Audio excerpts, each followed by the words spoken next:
And we are live here on the Greyhawk channel with the premiere episode of the Birthright of the Pomarj. So let's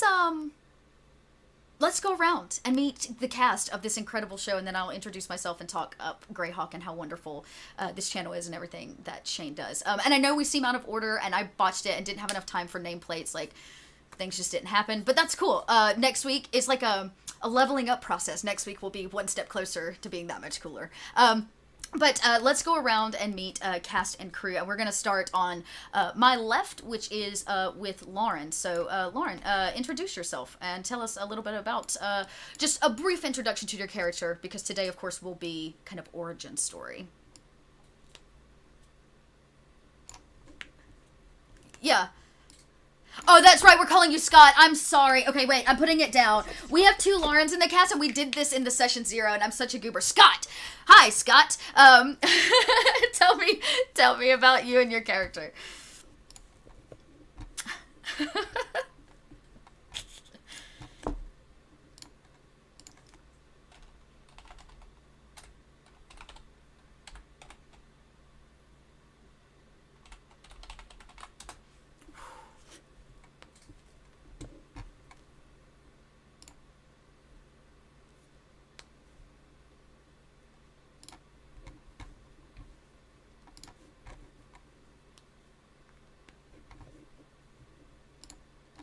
Oh, no. No. I thought I had... I'm so sorry. Okay, wait. I can handle this. I can do this. I thought I had all of you, but I guess I only have myself. Well, no, you know. Okay, there should be output. There should be output. Let's give that a... Let's give a try. Keep talking. Nope. Okay. Audio... Okay. Nope, that's me. I've already got an input. It's just supposed to be output. I don't know, crew. Why isn't it working? Hang on. I think it's because... No. Check. Are you guys... Okay, how about this, chat? Help me out. Are you picking up at least my desktop audio? Or are you just not picking up player? Right. So that doesn't make any sense. I'm the worst at this. We're gonna... I'm just the worst. Okay, no, can't be that. Wait. Check. You guys talk for me? No. Sensual voices. Let's try this. Check me again? No. My desktop audio. Oh wait, I saw you guys. Give me. Talk again. Hi. Hello. I fixed it. You fixed it. I fixed it. We are so good. So let's try all this again, because I'm the absolute worst. This is Scott, everybody. He's playing a character on this show. Hi everyone. I am Lauren Scott Peterson. For those of you who may know me from the internet. I am from the Nerds on Roll podcast, and I will be playing Dristan Traherne, the fighter battlemaster / cleric of the Forge domain, a conscript who is not happy to be here and hopes to avoid most of the fighting. He's just kind of making his way, shoeing horses and sharpening blades. Man, oh man. And shall we learn a lot more about how, in fact, you get conscripted, possibly tonight? Yes? Yeah, how much detail you want me to go into? Well, I'm hoping we can actually play through some of that conscriptedness. Cool, sure. So, you just sit on it for a second. On that. And we're gonna move right along to my right here. We have Pangalactic with us. Chris. Hello. Yeah, introduce yourself and your character. Will do. So hello, I am Chris, also Pangalactic on Twitter. You may know me from my website, Loot the Room.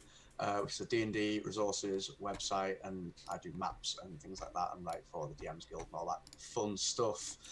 Tonight I will be playing Dren the Placeless. Ooh. He is an orc bard who has been chronicling the rise of Turosh Mok, following him around and kind of writing a history of the struggles of the orc people. And he's in the thick of it, really. Taking names and notes.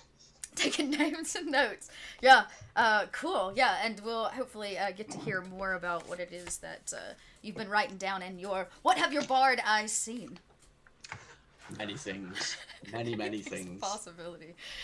And my other, like, most favorite ginger in the whole world. That's Salty Ginger. How are you today?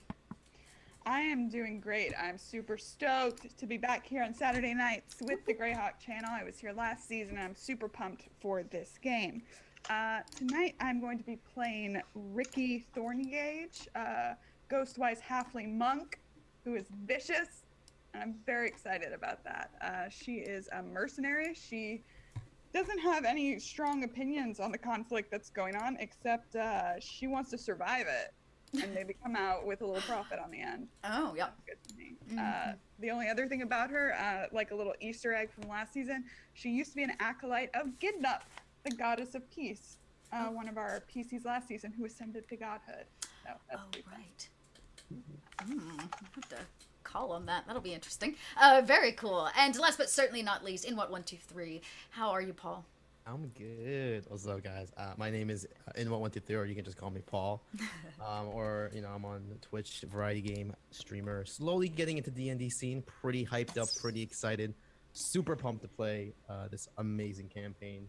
Can't wait for it. I will be playing Ural, the Forgotten. He is a loyal devotee of Turashmak, a paladin who is on the pathway of redemption, and just trying his best to uphold the morals and the idealisms of Tarashma. And he's a silent type, likes long walks along the beaches.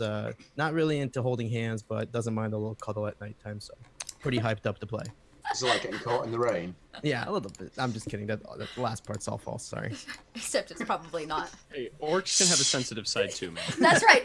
Actually, and in fact, that's a beautiful segue, because that is what I'm hoping to bring to this. Not necessarily orc sensitivity, but just a flip of the coin, a different view of the orc culture in the history of Greyhawk.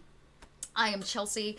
Some people call me Dot, but I go online as Little Red Dot. I will be DMing this campaign over the next few weeks, basically from now to Thanksgiving. So as we move towards Halloween and into Thanksgiving, we will be riding through a section of the Greyhawk map and following an interesting story of one very, very important half-orc, Tarashmak. If you don't know Greyhawk lore, he is one that haunts nightmares.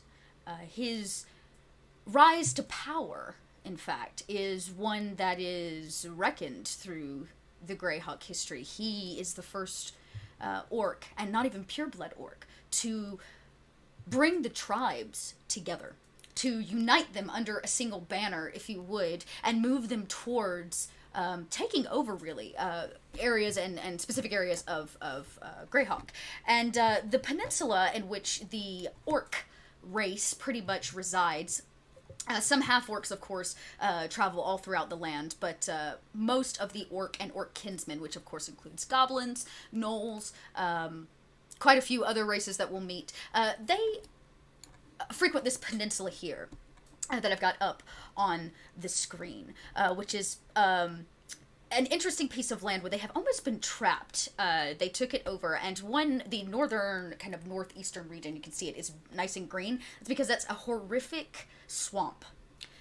So as Tarashmak has brought these tribes together and has begun his march, he took over the entire southern portion already and has begun to move up. Now, he wants, of course, to make it to Selene for his own reasons, which we may or may not find out in this season.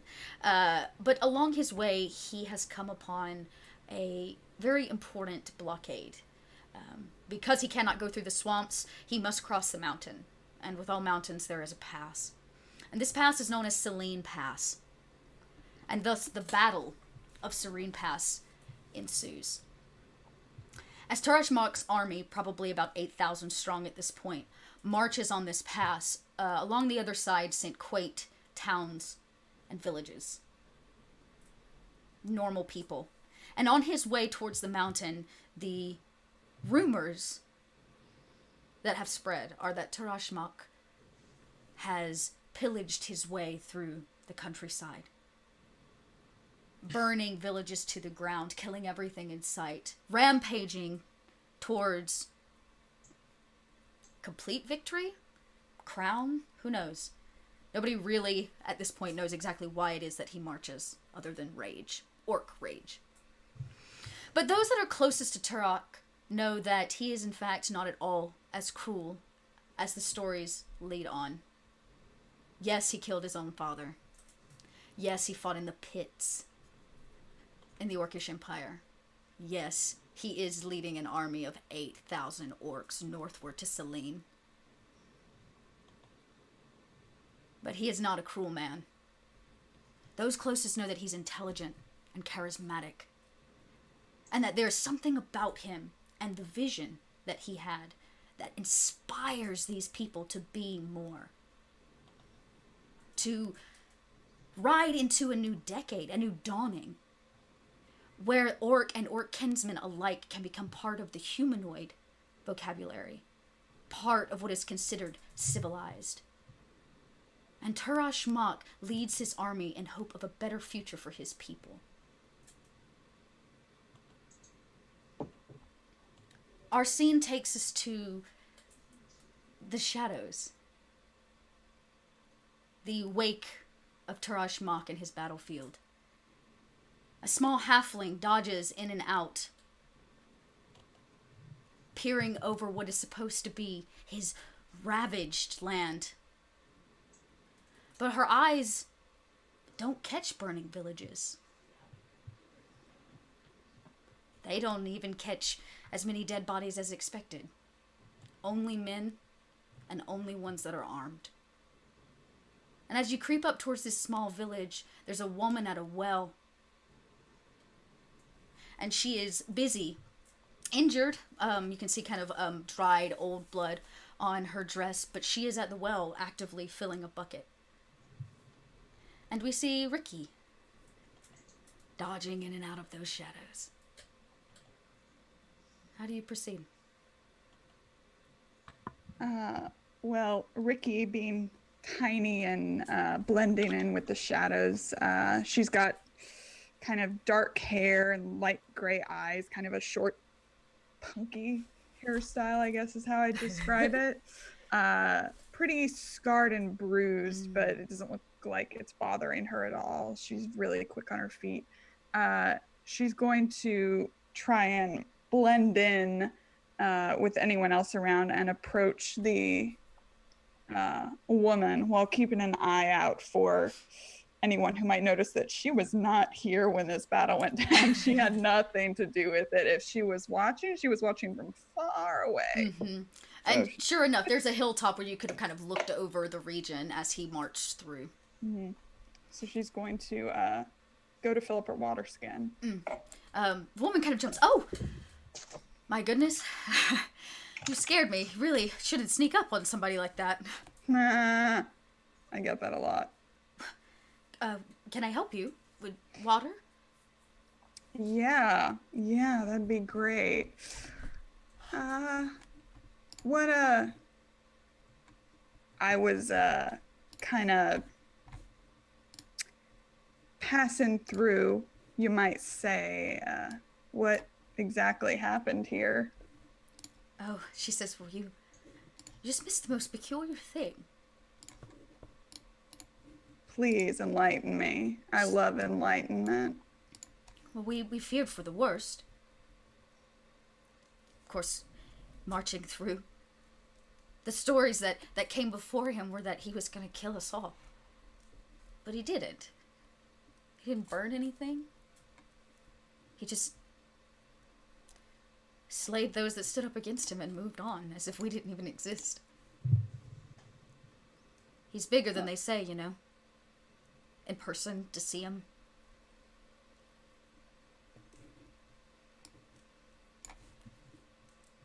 Did anyone actually die? Or...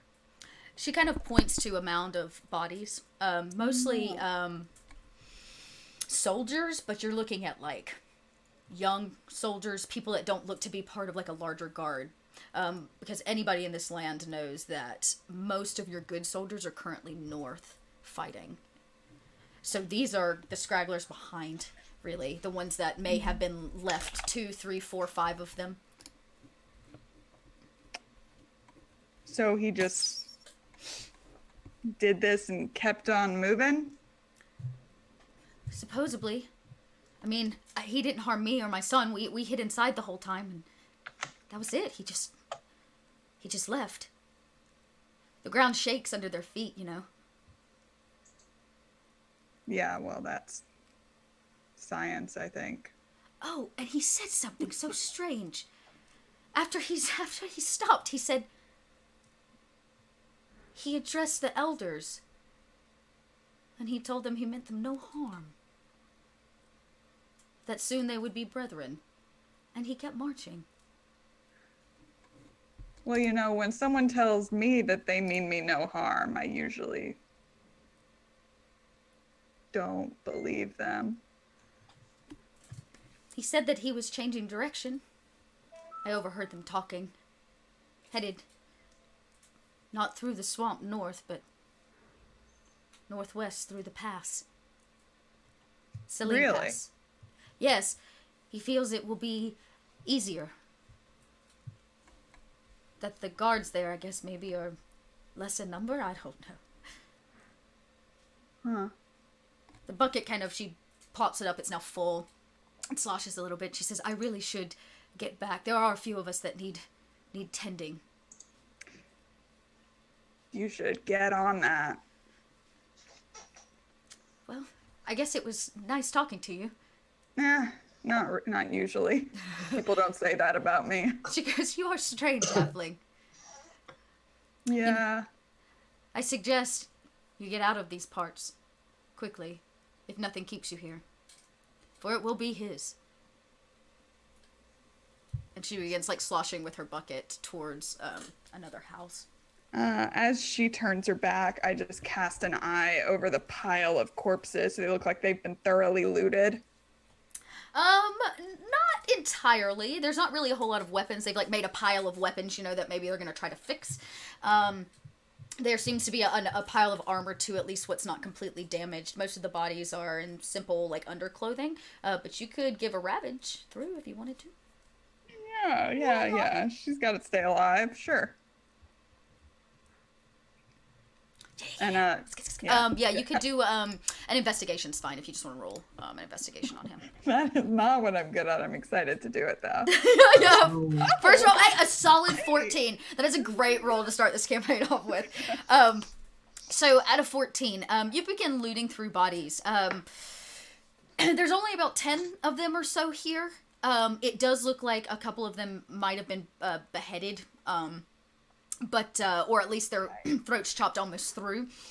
There's one guy in particular, though. You come across one of his pockets. You know, you're just like looting pockets, and you find a letter, a small scrolled up like piece of paper. And as you begin to read it, it does, in fact, in common, nothing more, is some kind of warning letter that was trying to get north to Celine Pass. It looks like this information has been they're trying to warn them that Tarash's armies are changing trajectory. Well,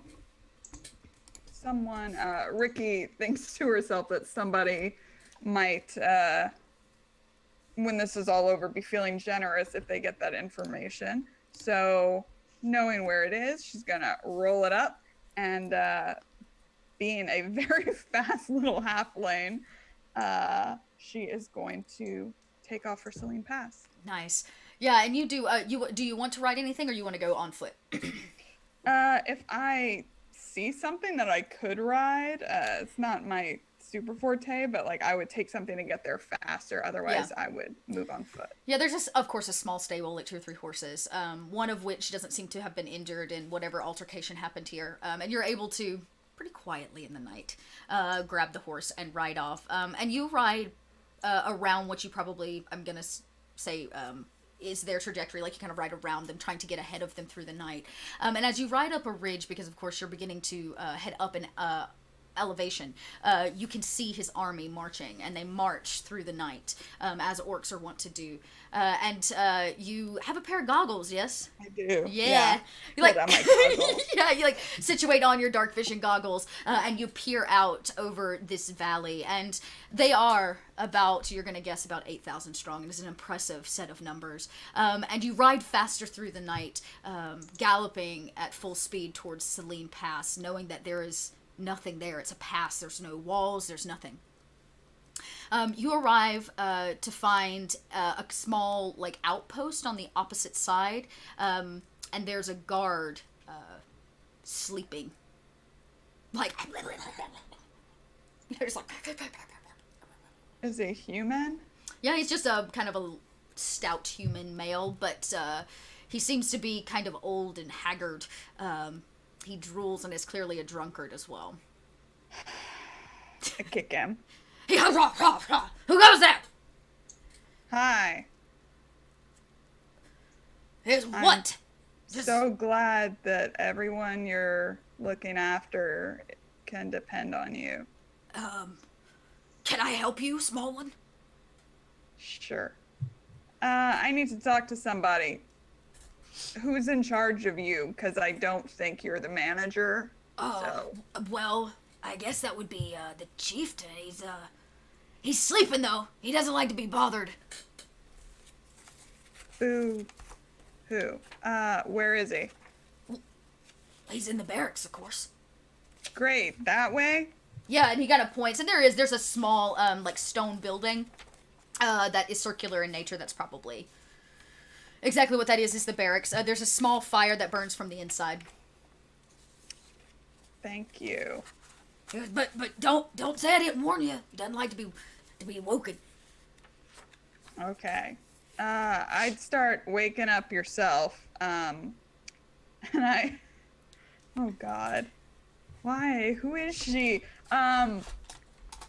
She kind of throws a, like, flick of water from her water skin. You're gonna want to be awake. For what? Oh.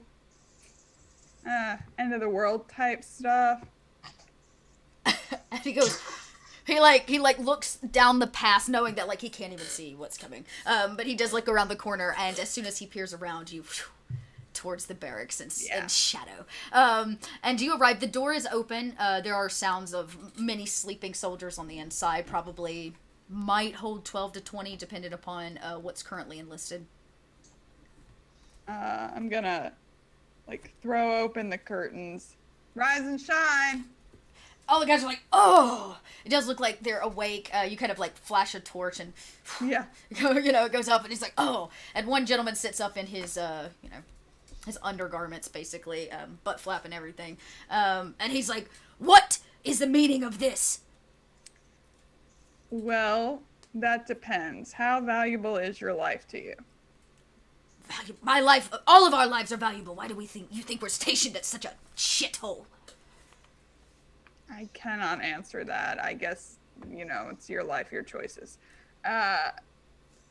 Who's in charge here? Well, I am. And he stands up. He goes, I am captain of this band of troops. What is it? Well, I have some rather interesting information for you. It doesn't really affect me, but I don't know. I figured you might be interested in it. Well, don't stand on ceremony.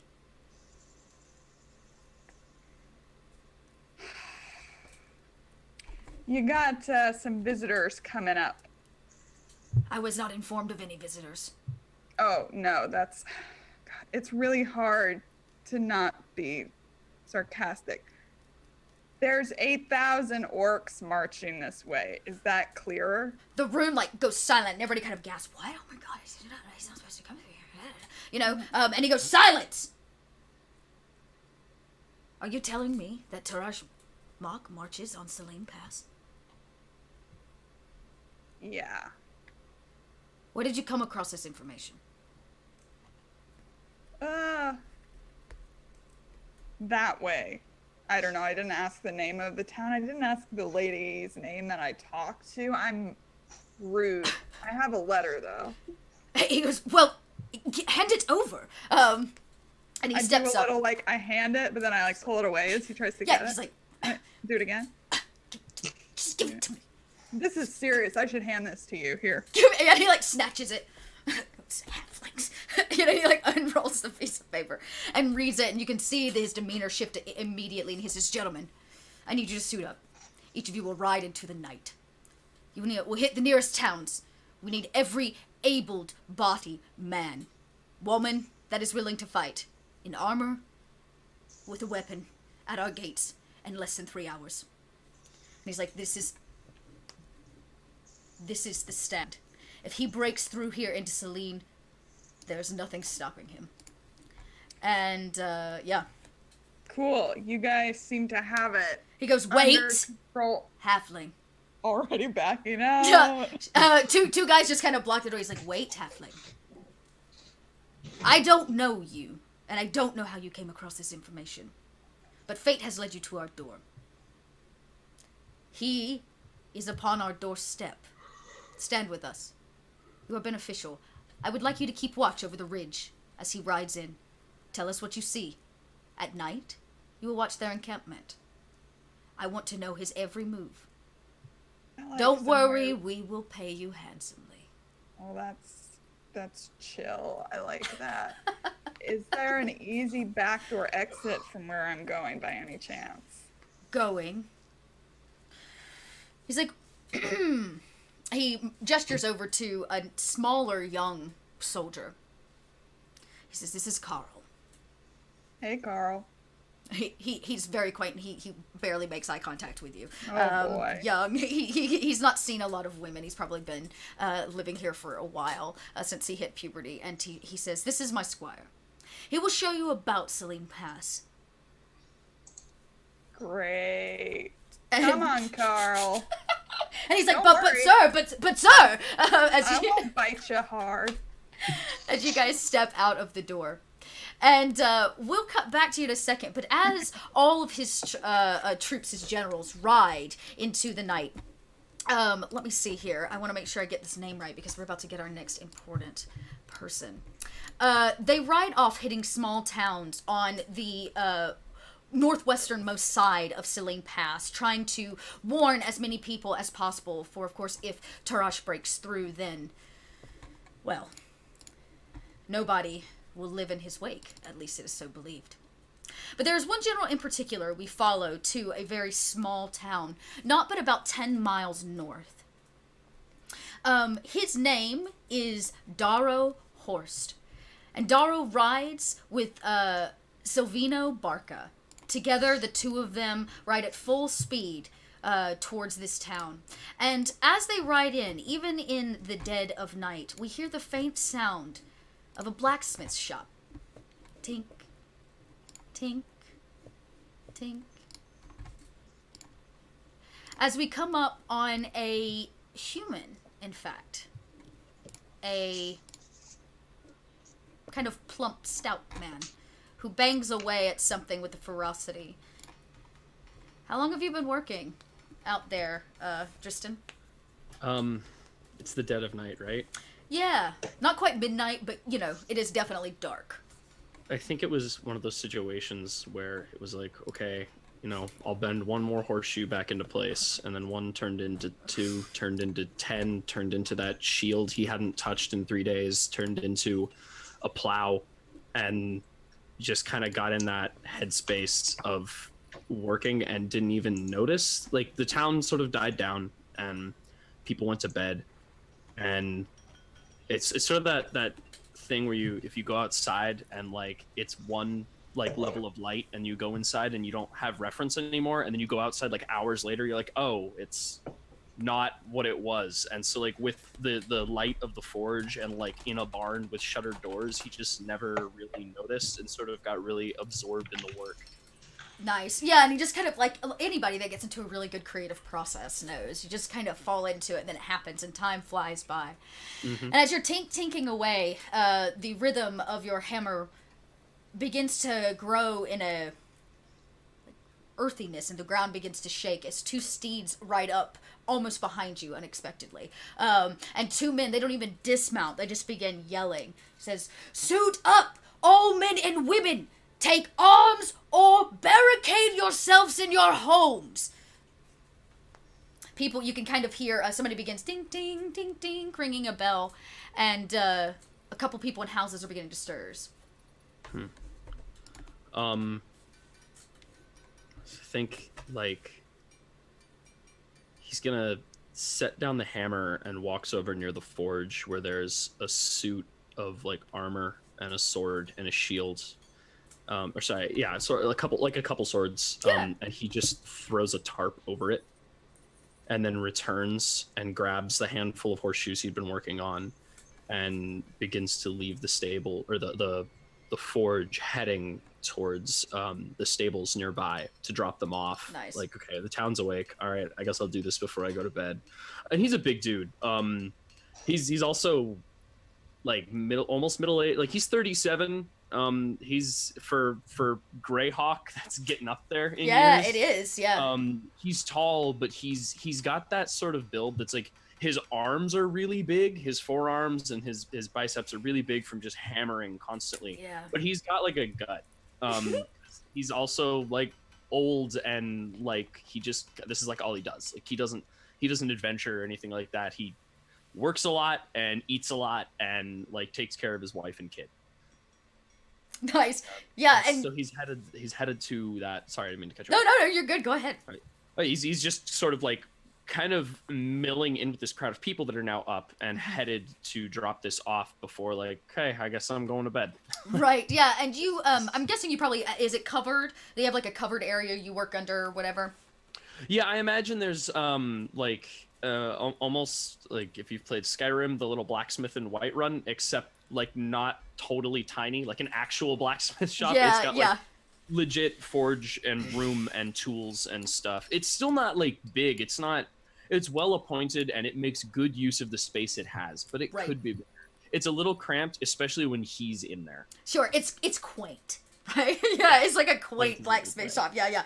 And you exit it, and these two black steeds stand very, very close to the kind of entrance and exit area. And as you walk past, you cannot help but notice the two men on the horse.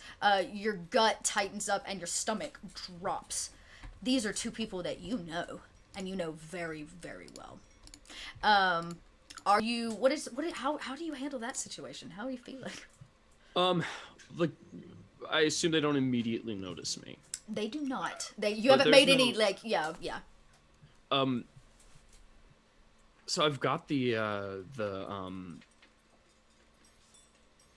horseshoes, and I think what happens is he sort of hums this little tune, and while he works, and he sees them, and he gets that fear. He's like, okay, I just got to go drop these off and then go home. I'm the blacksmith. They're not gonna bother me. I'm an old man. They're not gonna bother me. But he doesn't stop humming, and that's what gives him away. Because if they are those people from his past, they probably know the tune. So, in fact, as you walk past, and you're like, just work. People are beginning to gather, and it is the commander, in fact, Darrow, that kind of hushes the crowd. He says, "Silence! I know that song." And he begins searching the faces of the crowd, and he stops. You're back probably to them because I'm guessing you're trying to move pretty quickly. Well, like, moving too quickly would give him away. Right. So he's not trying to move too quickly, but he's also just like big. I don't think Yeah. there's any way that like there's he so can many. blend in here. So I think he sort of stopped and hoped, but there was no chance, and they make eye contact. Okay. And he goes, "Stop! Turn around. I know you." I'm afraid you have the wrong person, sir. Just a humble blacksmith. I ain't seen you around here before, and I got a pretty good eye for faces. You see him, he dismounts, and the soldier dismounts with him. And he walks around and faces you, and he says, "No, I know you. Now that is a face I have not seen in years. What is a deserter doing on the outskirts of Selene Pass. Deserter? You must be mistaken. I'm a blacksmith. I'm a devotee of Kundo. Wouldn't call myself a deserter. Been faithful my whole life. Never had anything to desert. That's right. And he looks, the two of them, you can tell they're like, all right, we'll buy it. And he says, well, you look like an able soldier. Tarash Mach rides for Selene Pass. He will come through here on his way north to the principal city. Come stand with us. Well, I may look it, but I assure you, no able soldier. Besides, this town needs me. I'm the one who fixes the horses' shoes and the plows, and, well, without me, there'd be nothing to till the farms. Might as well have Turash rampage through anyways. He says, this is war. Those things that used to matter don't matter anymore. We need as many people as possible to barricade Selene Pass. And we are looking for anyone that will come and fight. We have been told to kill those who will not.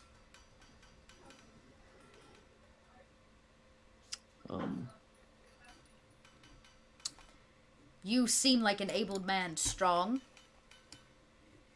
And I bet you know how to use a sword. Oh, wait, what was it? No. You like to use... Let me double check that. What was it that you like to use there, friend? It was That's right. You did not. No, you didn't, but he would probably know. I have a flail in my equipment, That's right. so we can use that. Yeah, he's like, if I remember correctly, not that I know you or anything, but you preferred a crossbow and a flail. Come on. Come fight lean in. for your country. He leans in and meets you. So this is Darrow, right? Yeah. Darrow. I'm telling you, you have the wrong man. This isn't... You can walk away. We can all walk away. But are you really not going to give me this choice? He grabs you on the shoulder and leans in and he says, nobody has a choice. Every able-bodied man and woman are to fight. I may not know you now, but you have no choice in this matter. Go ahead. No, so that's the moment where, like, if this was the HBO special. Yeah. Like the camera like focuses, it was focused on Darrow's face, now like shifts to the background where my wife and son are. And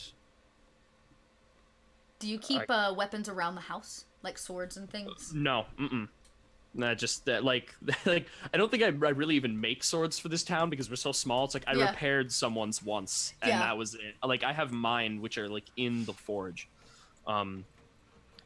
and he looks back up at Darrow and says, "Give me time to gather my things and say goodbye." He says, "We are asking for everyone to meet at the pass in 3 hours' time. If you can be there sooner. We will need you to repair weapons and armor." You're not giving me much of a choice. Suppose I will be there. "I will see you there, soldier." And he claps you on the back, and he and his partner, he looks to the other soldier who makes eye contact with you. I stare him down. He knows you. I know him. Yeah, and there's that moment, that bromance moment, if you would, of shared history and melancholy. And he mounts his horse. Do you say anything? No, I don't, but my face has suddenly become very tired. As if like all that energy that he had while he was bending those horseshoes back into shape for hours. It's like, oh right, I haven't slept, I haven't eaten. It just kind of washes over him, and I think there's like a really good moment as they mount their horses, and where Dristan was like a head taller than most of the crowd, they're now taller than him as he sort of retreats, drops off the horseshoes, and goes to tell his wife and child he has to leave. Yeah, your wife meets you, your son does. And your son, of course, tugs and pulls you. He says, how old is your son? I actually imagined 10-ish, Okay. somewhere around there. Could be older because I don't know exactly when our timeline for that stretches. It's kind of nebulous. He's not like late teens, but somewhere between 10 and 12. Old enough that he like is aware of the world around him and not like a 5-year-old who's just like kind of oblivious. Like he knows. And like probably helps me out with the blacksmithing sometimes. Yeah. He runs up to you and he says, Dad, are you gonna get to fight in the war? I sort of effortlessly lift him as I walk inside. Get is a strange choice of words. Man, I hope to be a soldier one day. I can use all my blacksmithing knowledge and make great swords. I set him down. Son, the life of a soldier is not one you want. Yeah, I know we tell the stories. We sing the songs. We make the blades. We hone the armor. But it's not always slaying dragons and fighting for what's right. Now, I gotta go, and the king is once again... The king has asked of me to serve. The soldiers out there are expecting me soon. I'm gonna have to be gone for a while, but I promise you I'll come back safe. Maybe less war stories from here on out. Why don't you read about something nice, like the Fae folk? Aw, but I like reading about war. I like hearing how the soldiers save people. I save a lot of people, but Are you gonna save people? I'm gonna try. Man, I get to tell Timmy that my dad's saving people. I kind of ruffle his hair, and Tristan ruffles his hair, goes to his wife. Can I help you pack? Yeah, you know my my armor, that set I've been working on out in the forge? Why don't you grab that and put it by the horses? All right. Okay, cool. Yeah. And he bolts out of a door, all excited that he's going to get to help you pack. And your wife stands there in the corner, a giant smile across her face. But a sadness in her eyes as well, knowing that you're going to have to leave. I'm not sure what that smile's for.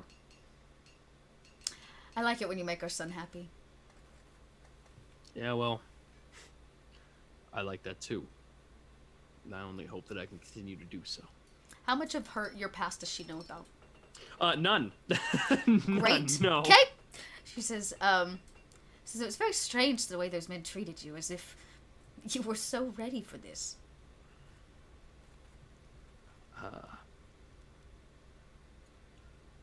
Yeah. Look, Maglin, there might be some things you need to know. And while my son is getting my stuff ready, I kind of sit her down and I fill her in on what happened and in my past and how I used to be a soldier. Because I don't want to take up too much time with the back and forth of that conversation. Yes, sure.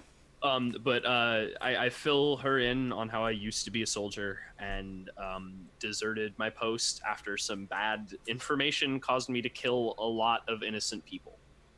And eventually I came here.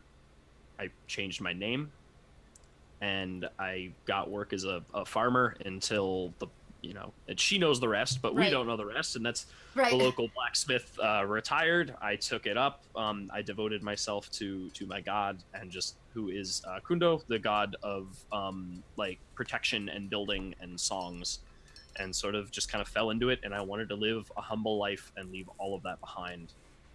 And so I kind of give her all of this over the next like hour.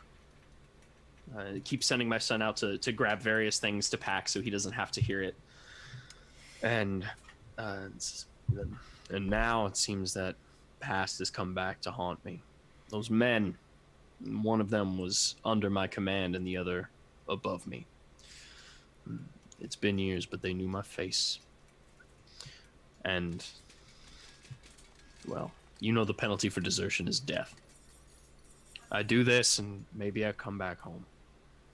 I don't do it, I'm dead anyway. She has distanced herself at this point. You can tell that a lot of the information, especially the slaughtering of innocents, Yeah, well, I'm not happy about it either. stuck with her pretty heavily. And she simply turns to you, still tears in her eyes, and she says, I don't know who you were before we met, but I know who you are now. She says, you go to that wall, and you make up for your transgressions, and then you can come home and be a father again. I accept nothing else. Seems that's the plan, isn't it? Take care of yourself, please. And same to you. No, boy.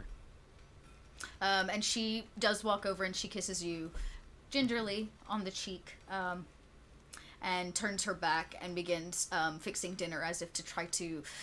The middle of the night. Yeah. Oh, Just yeah. That's true. It kinda is the going middle of the through night. those Oh, motions. yeah. Just the Like- motion of like needing to do something with her hands. You can tell she begins like wiping kitchen counter, just like kind of picking up the kitchen area as your son runs in. It's ready. I did it. It's all done. Good job, Tristan. He goes, so can I like wave you off, Dad? Yeah, let's go get the horses. And then you run back to your mom and you get back in bed. It's late. I turn and say, Maglin, hopefully I won't be long. I love you. Stay safe. And I walk out hand in hand. Or no, I pick up my son, and me and Tristan leave, and I get on the horse, loaded down with a lot of stuff, and say, now you be good. You know, man of the house and all that. It's a big cliche. I can't be the man. Can I work the forge while you're gone? I don't want you to burn yourself, but they'll find somebody. You help him out.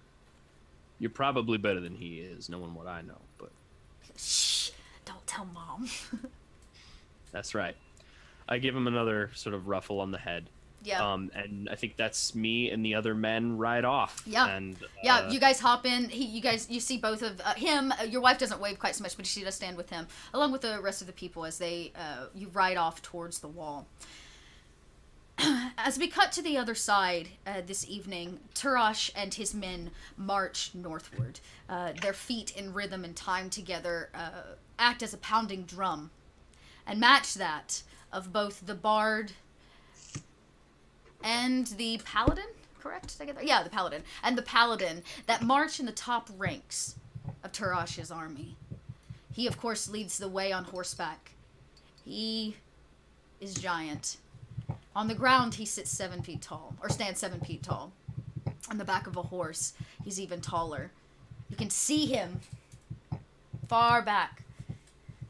Drin and Ural, did I get that right? Ural? Yeah. The two of you have been marching now for what feels like days.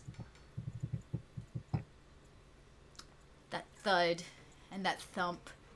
It keeps the adrenaline pumping. You know this, Drin. As everybody rides and marches and rides and march.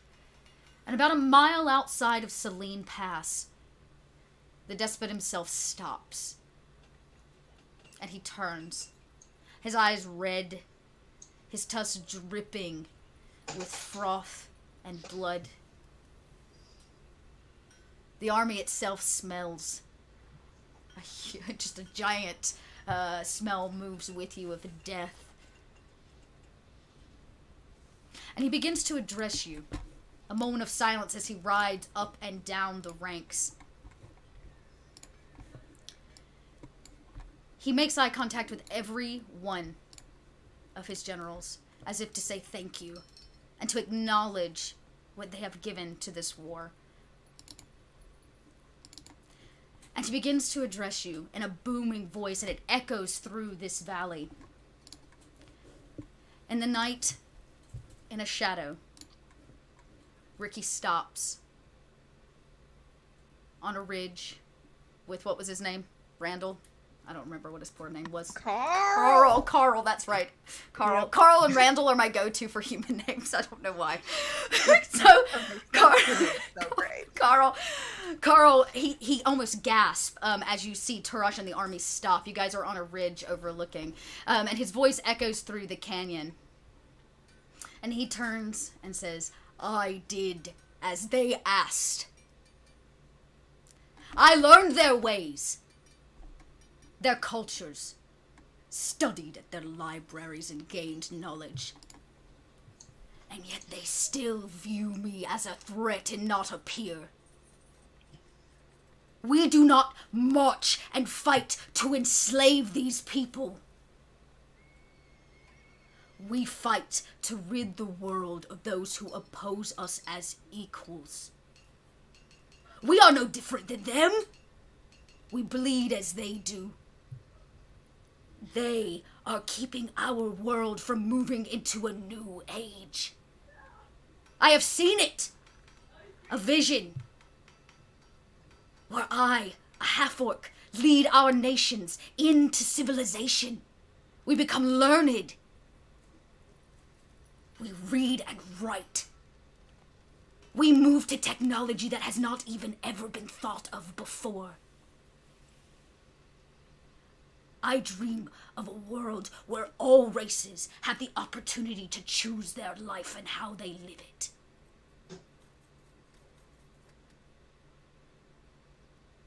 If you stand with me, you stand for this purpose. We are not raging animals, and we are not monsters. We are humanoid, as they are. As we cross through Selene Pass, we begin that journey for a better tomorrow. And he looks and gives Drin the eyes. Those eyes begin the march again. And the drum starts, yeah. And he says, we ride! And he turns and his horse rears back and the march begins. And you guys tear ass riding full speed towards Selene Pass. The numbers that are collected for the north side of Selene Pass is tiny. Maybe 300. Dwarves make up the majority of it, followed by halflings and gnomes. You have about 20 humans to your name. A message has already been sent to both Ulick and Selene for help. Backup, guards. But your captain, the man with the butt flap pajamas, he has been commanding his guard to build a barricade, which many of the rock gnomes and the dwarves have been helping with over the last couple hours. They build viciously and quickly using crude tar and large stones. It crosses a single area at the moment, the one barricade does, and I'm going to change over our maps here, so bear with. Let's drag you guys over to this one.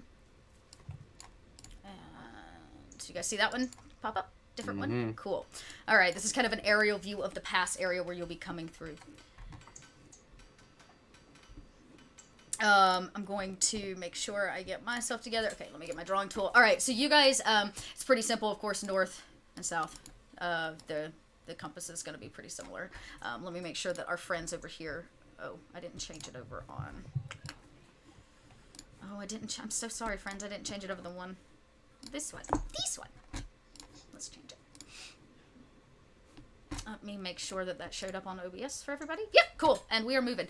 So, you guys are stationed at kind of the northern side. So that would be... I'm going to freehand draw it here. That pass basically leads northward. Just north of it is the kind of outpost, the barricade outpost, and where the majority of you are coming from. Turash marches in this direction. And it's going to have to pass through one very specific area, which is here. He can come in this way, or he could come in this way. The captain has begun to build a crude barricade wall across this large section along here. Coming around from kind of the southwestern corner is an option, but it takes a lot longer in terms of passing through. Turash has set up camp about quarter of a mile south of really where these arrows are on the screen.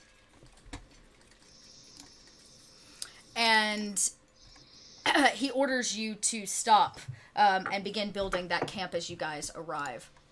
Now, on the northern side of the wall, there is a feeling of dread and doubt that rides in the air. The captain knows that he is here. If nothing else, the foul stench of all of the orcs permeates through the air and across the pass.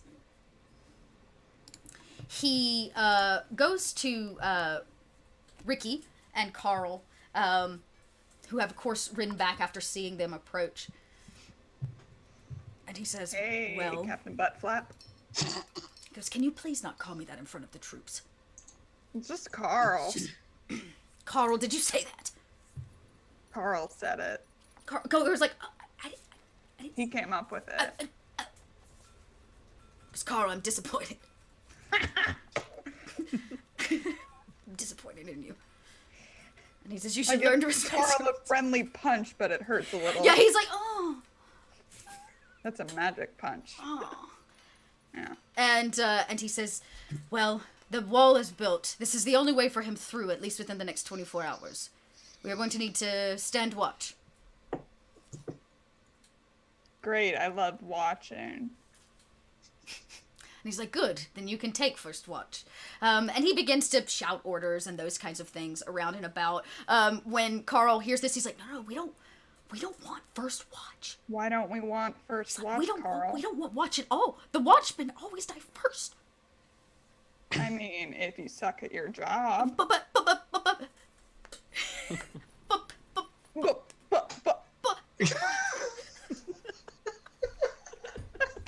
Sorry. I'm a nice person. So poor Carl. You hear him stuttering off into the night trying to explain to you why First Watch is bad. Though he does lead you up and to the ridge. And you can see that Turaj has in fact set up camp. Though something strange you notice. The lights are out. It doesn't look like they have lit a lot of fires and things. Yeah, you kind of like tune your goggles in. Down the ridge, you can kind of see some of the activity that's going on. It does look like they're preparing for marching, but maybe not till in the morning. As we cut over to the camp, Tarash has requested, of course, as you always do, that the lights stay low. For his favorite means of attack is at night. And drawing attention to yourselves is not a good idea. Turash's right hand, the one that both of you kind of answered to, if you would, in terms of the hierarchical scale, his name is Kath Stone Snarl. And Captain Kath Stone Snarl.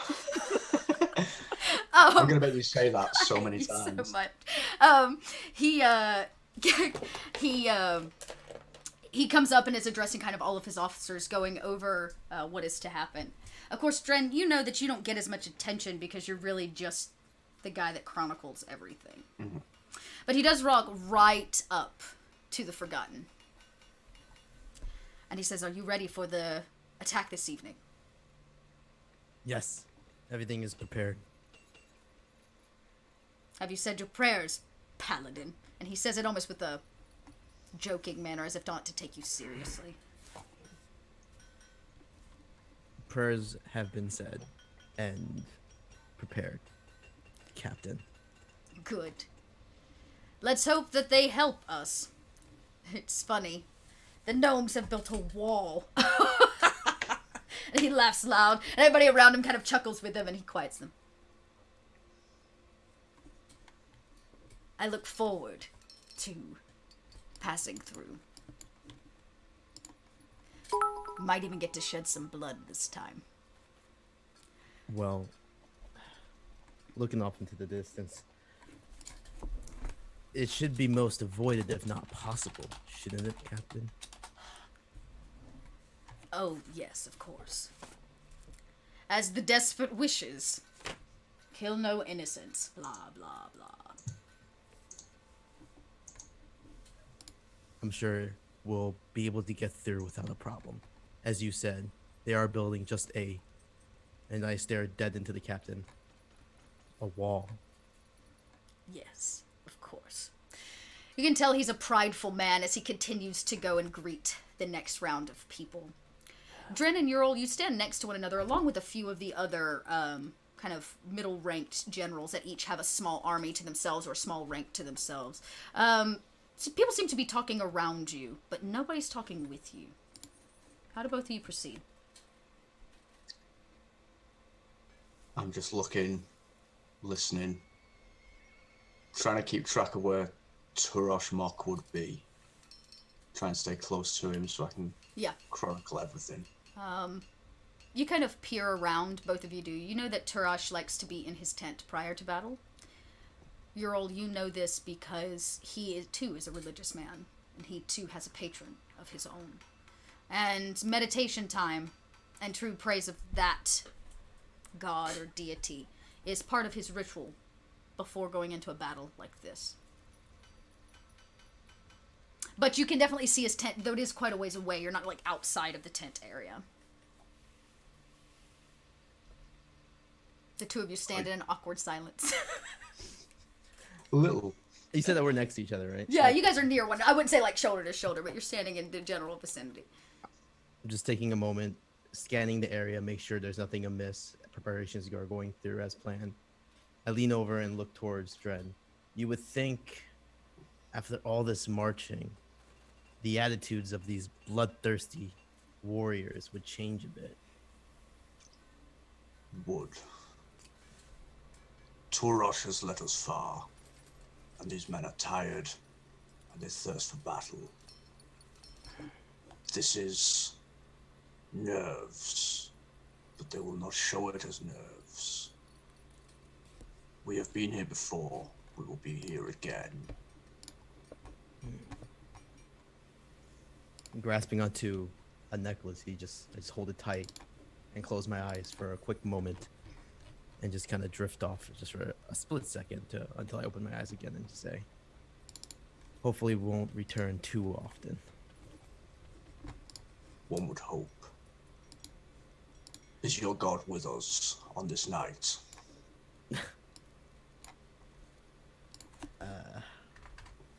One can only hope. One can only hope. Yes. That is all we can do. But Turosh Mok has not let us wrong yet. No. No, he has not. He has paved a new path. One that's a bit rough, but I believe it will definitely be one that is solidified through this path, through this march. I just worry. I look around and it's just, I see a split. I see a divide. Yes. It's just worrisome. It is. All we may do is trust that Turosh knows what is best. Of course, of course. The men will learn. It has been trying. Our people have fought each other for so long that this is all still new. Oh, yes. That's very true. Are your preparations prepared? Are you ready for the march? I am.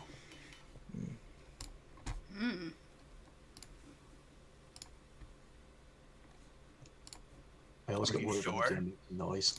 Yeah. And that moment, as orcs are wont to do, they're not terribly communal characters. You guys hit that point, that awkward point in the conversation, we were both like, yeah. Just in time to watch Turosh himself sling open the flap of his tent, and everybody knows what this means. It is in fact time to ride.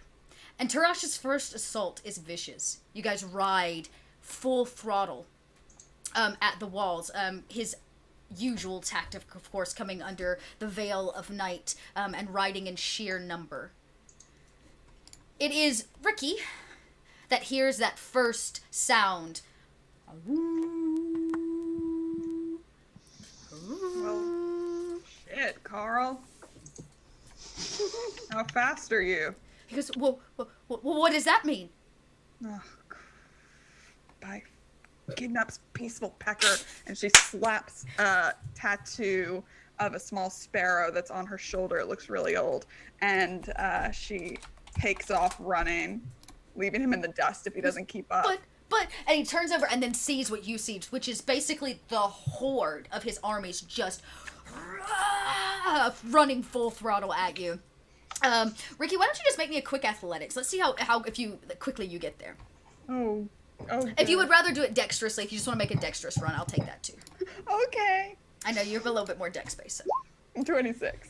26. And at 26, you jump the fuck over the place. Just tick, tick, tick, tick, tick. You're like running. And poor Carl's like, wait! And he's tripping and falling on his way behind you. And you very quickly make it to the ranks. Most everybody is not sleeping. They are wrapped around their weapons and things, trying to not nod off in the night. And you can see the worried looks on their faces as the horn begins to echo through the valley. And this time you see not only the Captain Buttflat that you met earlier, Captain Buttflat, but he stands there with another man. Big and broad-shouldered, seems to have a lot more cool, calm control. And as you ride in, everybody kind of stands knowing that you were, of course, the scout on watch. And this tall, brooding man stands up. He says, well... Oh, they're coming. They're coming. I mean, can you not tell? I'm covered in sweat. They're coming. He goes, men, you know the plan. Barricade behind the wall. Tar them if necessary. This wall does not fall tonight. And everybody, "Hurrah!" says the dwarves as they stand up in arm. The dwarves begin to make themselves the next round of barricade on the front end of the wall. The halflings take to the top edge of the wall where they built a very rickety type scaffolding, and their archers take aim. And he says, hold! Wait till they are close enough! Wait! And the army smashes into the gate. The dwarves fight valiantly into the night, most of them slain. The battle goes on, and we can still hear that tink, tink, tink of the blacksmith in the background as you are fixing armor and weapons as fast as you can. Actually it's Carl that's like dumping stuff at your feet for fixing. Drisden. What do you... Oh, okay. I was like, what do you want me to do with that? Yeah, I think Tristan's just sitting there and like we kind of the din of that battle fades out and it's just him in this little makeshift shop as he's just sort of in that zone again, humming, trying to drown it all out, just like clink, yeah, clink, and using spells when he has to. Yep. Sharpening blades and handing them back, pounding dents out of armor, like quickly and efficiently. And I think like he's just so focused and in that rhythm and hum, not even looking at the people who are handing these things to him, like coming back with more injuries each time. They are. Until I think like maybe one collapses in front of him and then he stops long enough to cast a cure wounds on that person. Yeah. And takes the blade out of their hand and just starts sharpening it. Nice. And then hands it back. Yeah, this guy that you healed is just a small gnome. He's been running back and forth with Carl. And he says, thank you so much. He's like, do you think we'll last the night?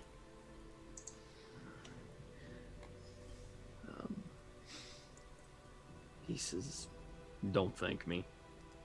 The sword out here tonight in your hand is a death wish.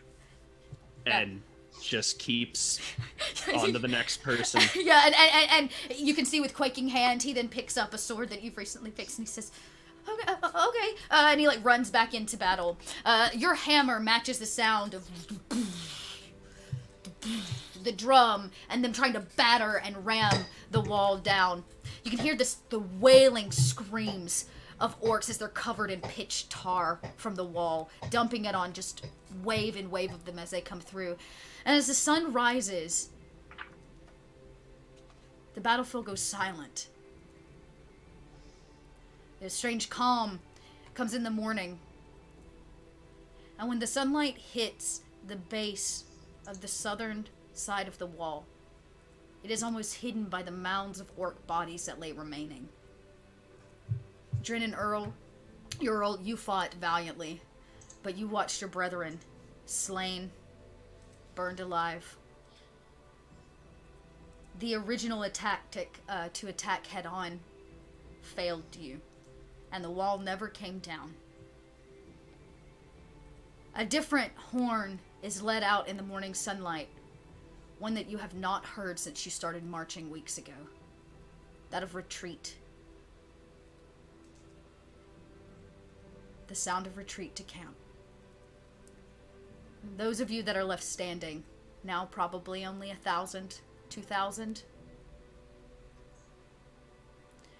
march past the dead dwarves, the fallen orcs, back to camp. Drin and Ural, nobody has seen or heard from Turash since the horn was sounded.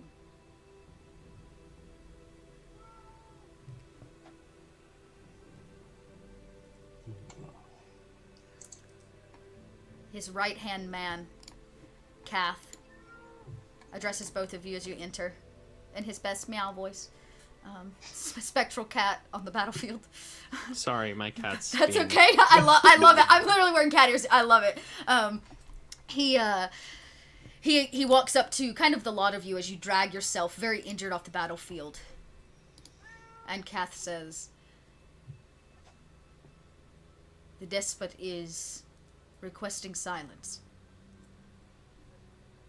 He is meditating in his tent. Today's attack was a failure." Understood. How many have we lost? 2/3 of our rankings. What? At the hands of 200 dwarves. And the injured? We do not have the necessary tools here, or the doctors to fix them.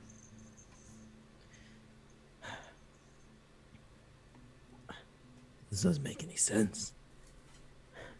What? Any word from Tarash? What are we to do? He has asked to be left alone for the day. We will regroup at sundown. Until then, the both of you are to watch his tent.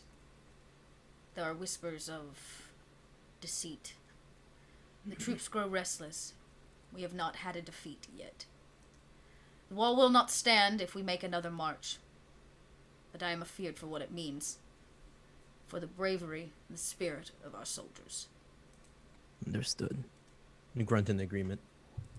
And he says, "Go. Watch the tent." Kind of perch up, kind of next to the entrance of it, and just kind of have a dead stare forward, just thinking of what just happened, trying to collect my mind, not fully processing. Yeah. Dren, as you join him, there's a memory that plays back in your mind. It washes over you. Something that has really haunted you since. You were there when Turash first started marching. And in the wake of his first march through those towns, he was not as lenient with who he did and did not kill. He has become more humane, surprisingly enough, as they have marched northward. You remember walking the battlefields and something reached out and grabbed your ankle. sputtering cough of a dying orc. He hugged to his drum, covered in blood. And he looked up at you, and he said, "Take it. Please, you have to keep it safe."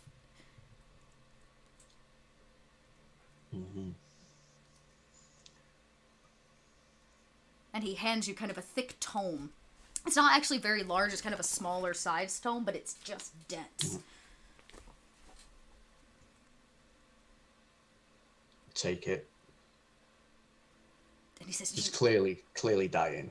Yeah, he is. Oh, he is like, you look down and like you can tell the bottom half of his body's pretty much been crushed underneath something. You're not sure if it's a rock or something, and he is just like sputtering what's left of him. And he kind of grabs you and tries to pull you close with the last of his energy, and he says, "Just no one can know what is in this book.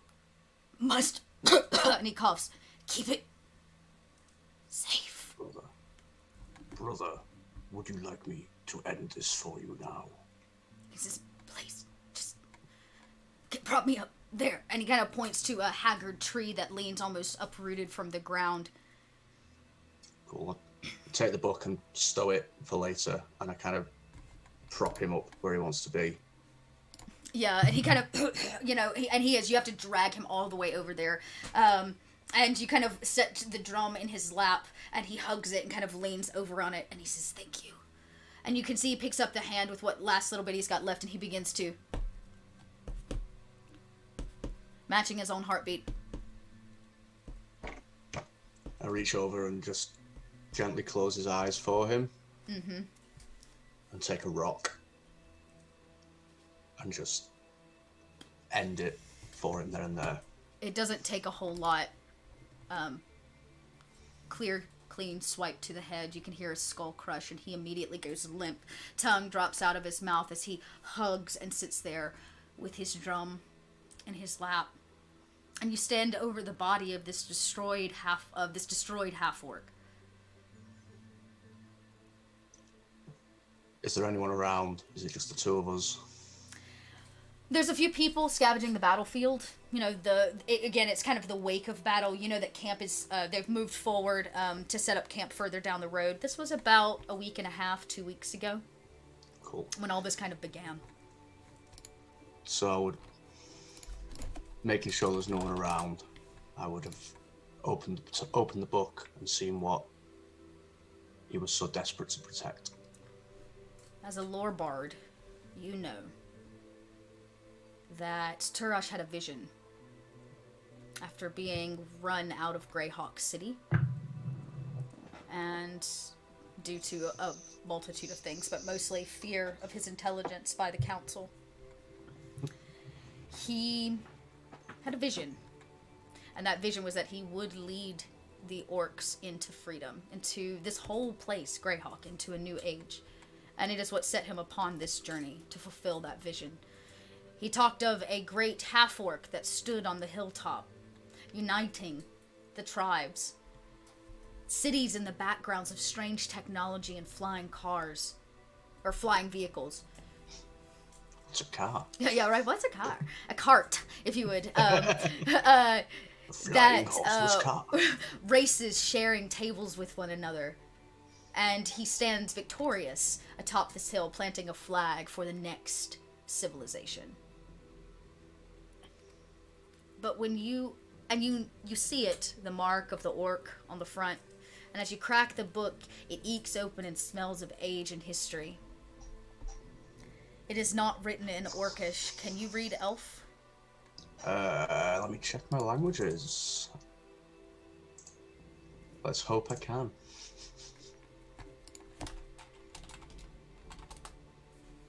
No. No. All right. No, I cannot. So I will say this, and I'll make this, I'll give you a partial roll on it.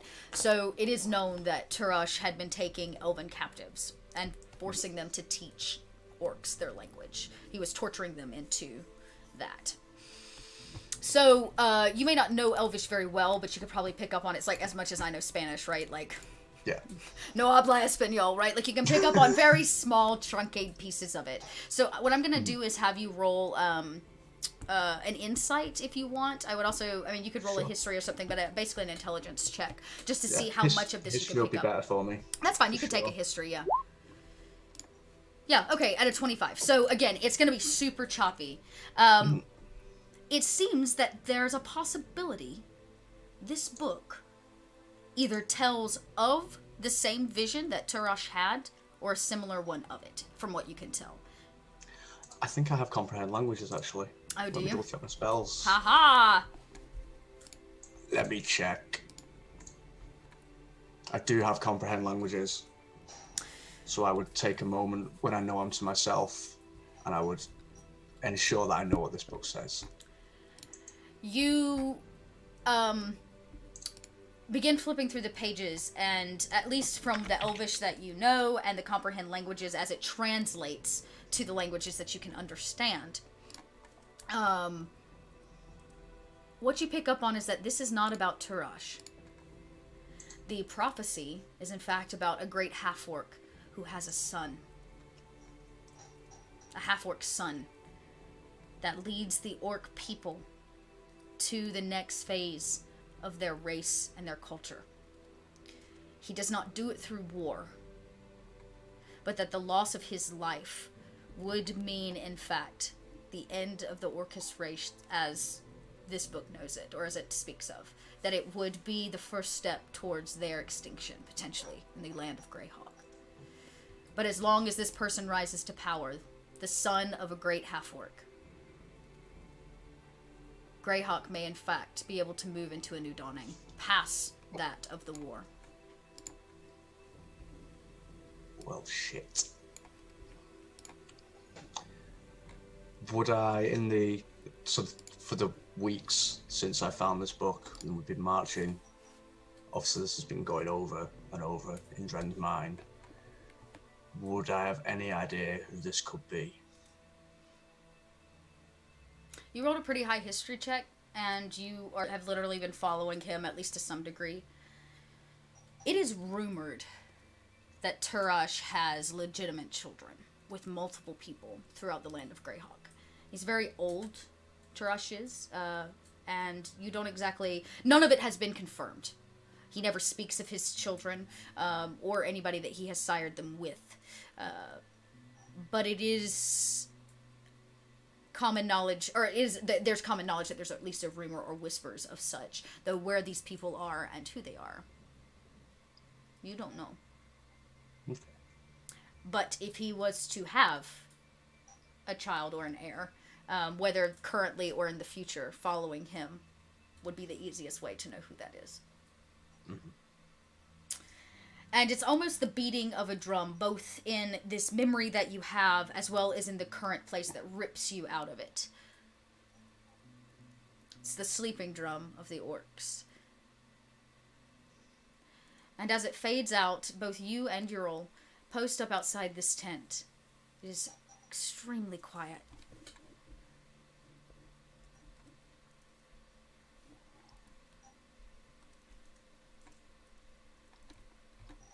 Ural,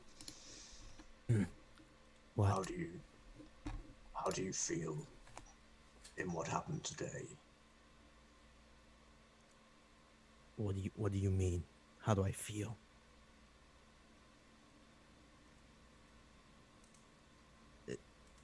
What kind of question would you ask?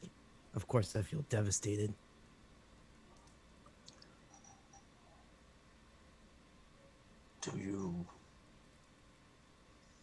You spoke before the attack that you felt that there was tension in the ranks. You are closer to the fighting men than I. How has this affected them?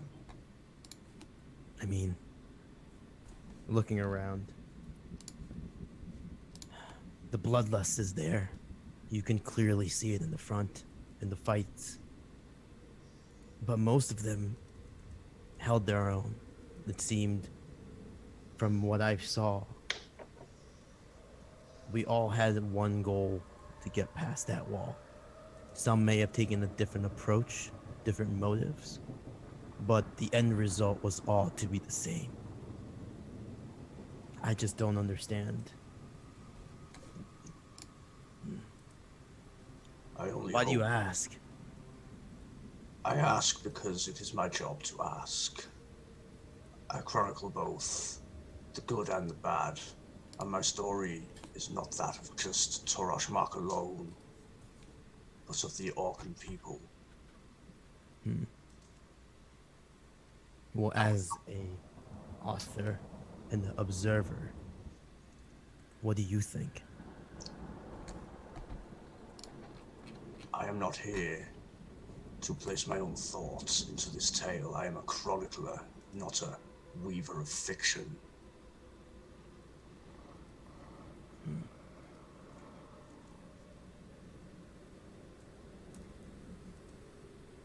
Well, I can definitely tell you the tense battle was not the only weight on our people's shoulders that fight.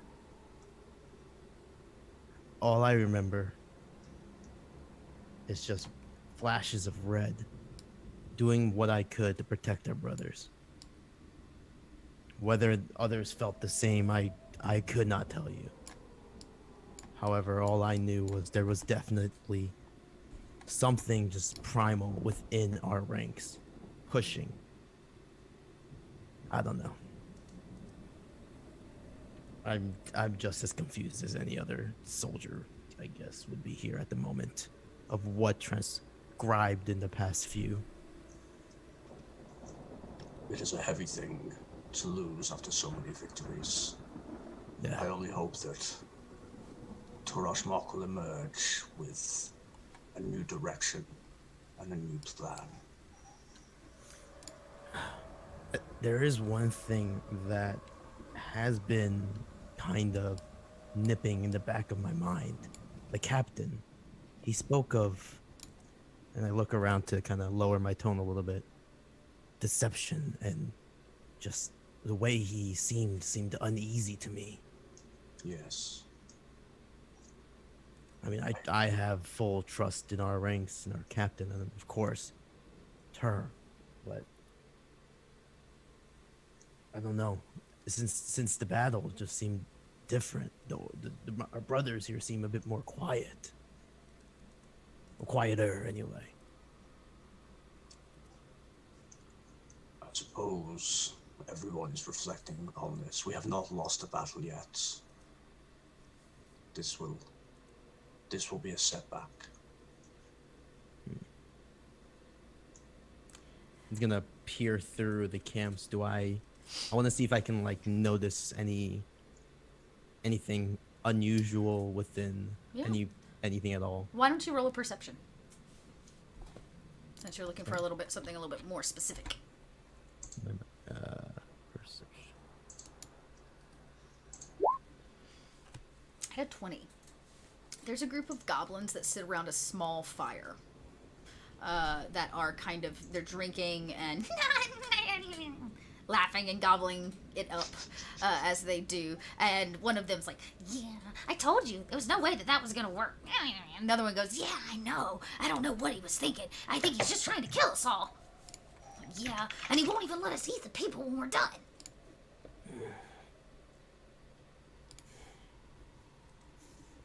I slowly kind of grip my mace even tighter, white knuckling under my gray skin as I hear these goblins. Yeah.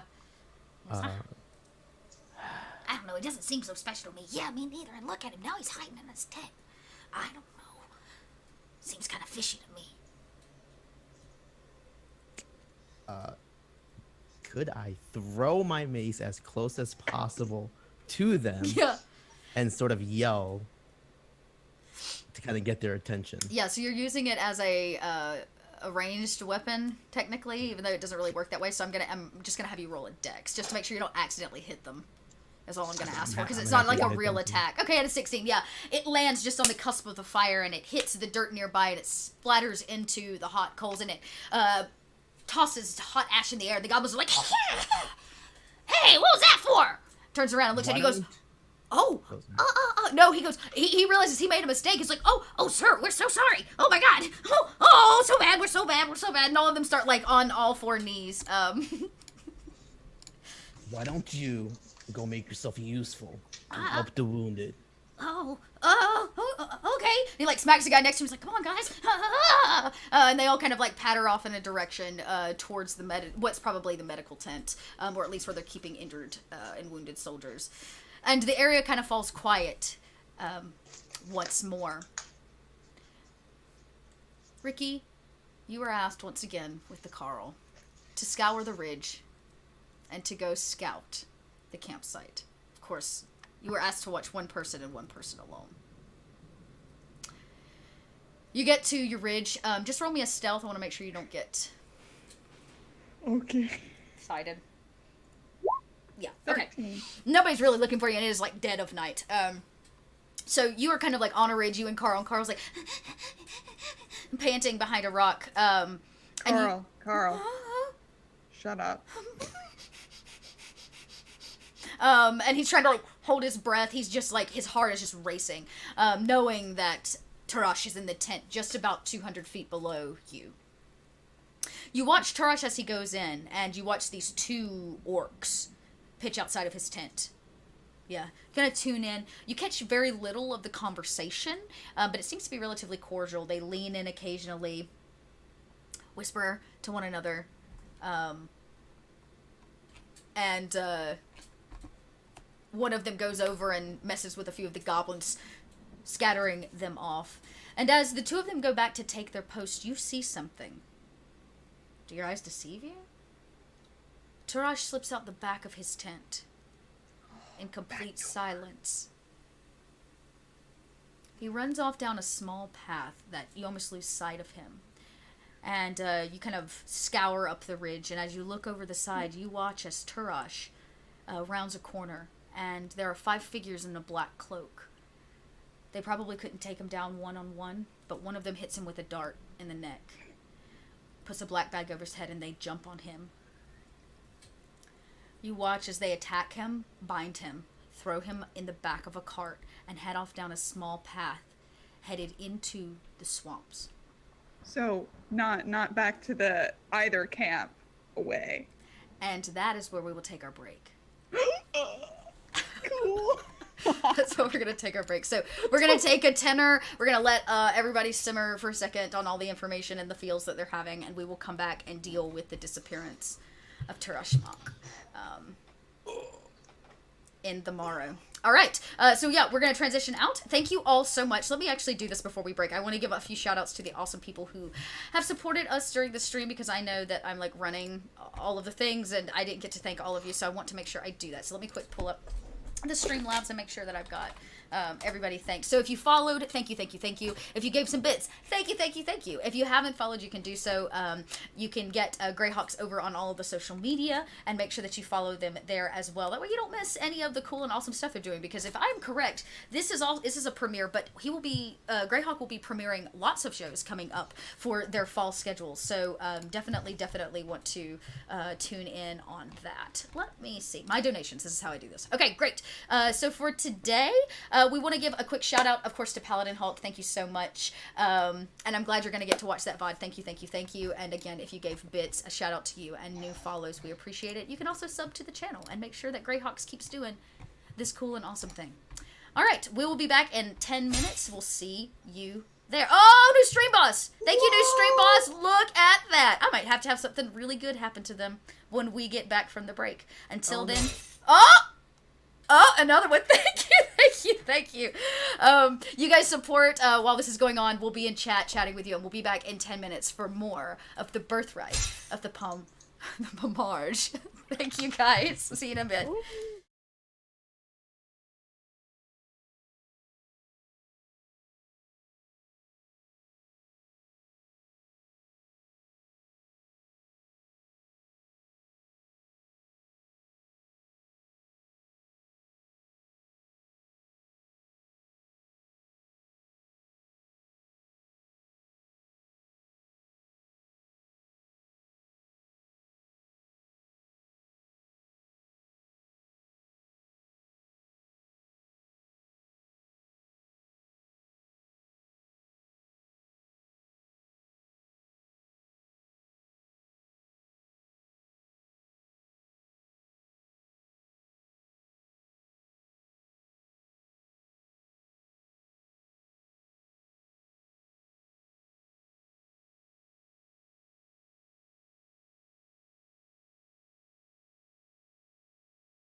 Well, we're going to actually transition right into that. Hey everybody, we're back from our break. We are back, gonna roll some more dice here on Greyhawk channel. If you're just joining us, thank you for stopping in. This is the premiere episode of the Birthright of the Pomarj. I choked over that. The Pomarj. I was like, the Birthright of the Pomarj, which of course is the peninsula area that is known home to the orcs. Back from break, we have gone through the first about day and a half, almost 2 days of the Battle of Selene Pass. Thank you for following. It has been a tough one. Most of the orc army, to their surprise, their numbers stand devastated. Their great leader, Turush, has taken to his tent in secrecy to be alone. And just before the break, we had a interesting moment where our resident monk has kind of been the scout for this. She got roped into it by one of the captains who seemed to have maybe taken a little bit of a liking to her. Not really sure. He's kind of weird. He wears butt flap pajamas. And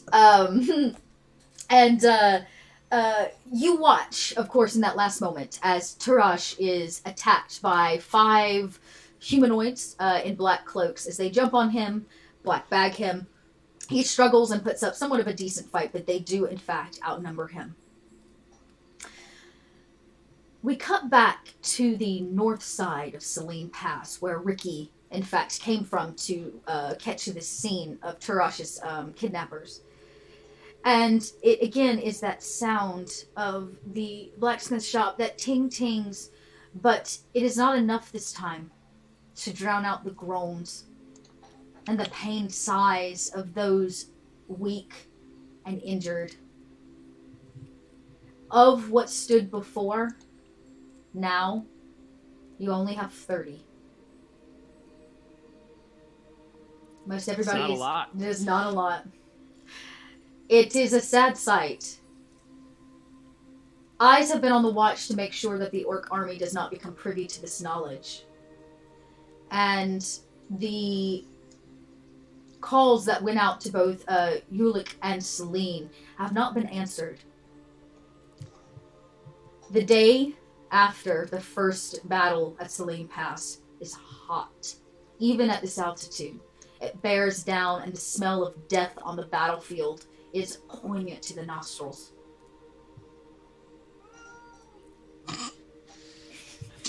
I put her away. She got out. I'm sorry. It's okay. I love it. I love it so much. Really, Ginny Bean? There are cats wandering the battlefield. Yes, there are. There are strange cats wandering the battlefield. Instant mood killer. Yeah, it's let me make sure that this is muted. Okay, we're good. And somebody said there might be an echo. I want to make sure that that's not actually true. Echo, check. I don't hear it. Okay, good. Let me know, chat, if there is actually an echo. I want to make sure that that's not true. Let's see, maybe there might be a strange echo. Let's see if that's better. And you, yeah. The general, the kind of stout gentleman with the wide shoulders, what was his name? Stone something. Captain Kath Stonesnarl. Cass Stonestar. Well, that's so he's on the other side. The let me open my PDF. sorry. This is why I have this. No, you're good. You're right. There's a couple stones. Stone Splinter is the one that is leading the what's left of the dwarves, gnomes, and halflings. Like I said, it is a sad sight, and he has already put to work those that are left standing, building a second and a third wall, seeing that the first one withstood the vast amounts of them, and fearing nightfall may bring another raid. And he walks over to you as you kind of ting away at your makeshift blacksmith shop and forge. And he says, "Will you take up arms this time?" I look around at everybody, the exhausted, the dying, the people building. Is that what you'd have me do? Take up a weapon, or do you want them repaired? He says, he looks around and says, "There are not enough of us now to worry about repairs." I need you to help fortify this wall. So I sort of he sets the sword aside, still notched, stands towering over this dwarf. Brushes the soot off the apron. I'll help you fortify it and fight if need be. I don't know. Yeah, go ahead. He then goes over to like the makeshift forge, and there's a big tarp there, and he throws the tarp over, and there's the splint mail and the shield and the flail and all that. And he takes the amulet around his neck, which is a very it's kind of soot stained, and it's just a shield. It's very plain, but it is his holy symbol. The symbol of his god is just a shield or a breastplate, so he chose shield. Okay. He presses it between his thumb and forefinger, and offers a low prayer. Says, Kundo, you are the Lord of protection and Lord of song, and though my heart no longer carries a jovial tune, I pray today that this wall will stand. And he just, as he begins to get dressed, and then he meets up with that orc captain. Not the orc captain, the dwarf. Yeah, the dwarf captain. Afterwards, it takes you a little bit, and like I said, the day is hot. The good news is it keeps the tar. Hey, thank you for that subscribe. It keeps the tar sticky, thick, and doing its job. And you work with a few remaining rock gnomes to quickly build 2 more walls. This time, the captain is afeared that he is in fact going to come through the 2 additional passes. And you guys fortify a wall here and a small wall here, blocking off, hopefully, all of Selene Pass. And your fears are met. As the sun begins to go down, Ricky, you are able to, if you are interested, I'll let you kind of tell me what you would like to do after you watch this happen. They ride off with him very quickly down a side pass. Did it seem like he was really putting up a fight, or did it look kind of for appearance sake? No, they definitely surprised him. Okay. Actually, roll an insight, because there is definitely something that may help you. Let's see. Not good with people. No, that's all right. It's strange, though. He seemed to leave his tent on his own free will. As if he was going somewhere or meeting someone.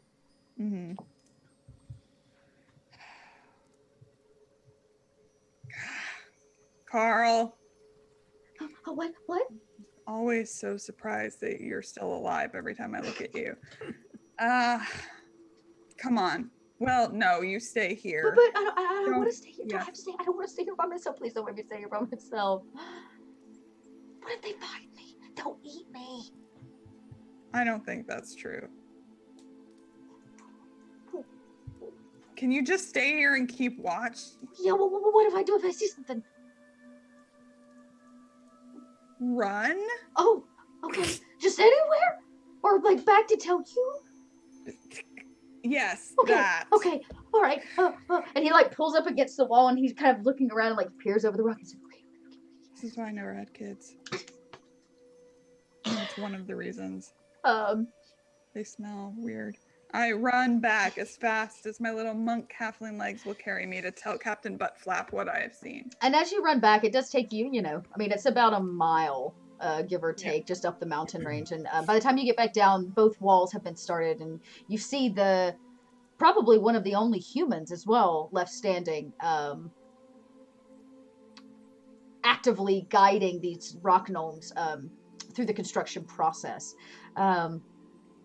And as the sun begins to go down over the mountain, you see the captain standing there along with 1 or 2 of his remaining knights or right-hand men.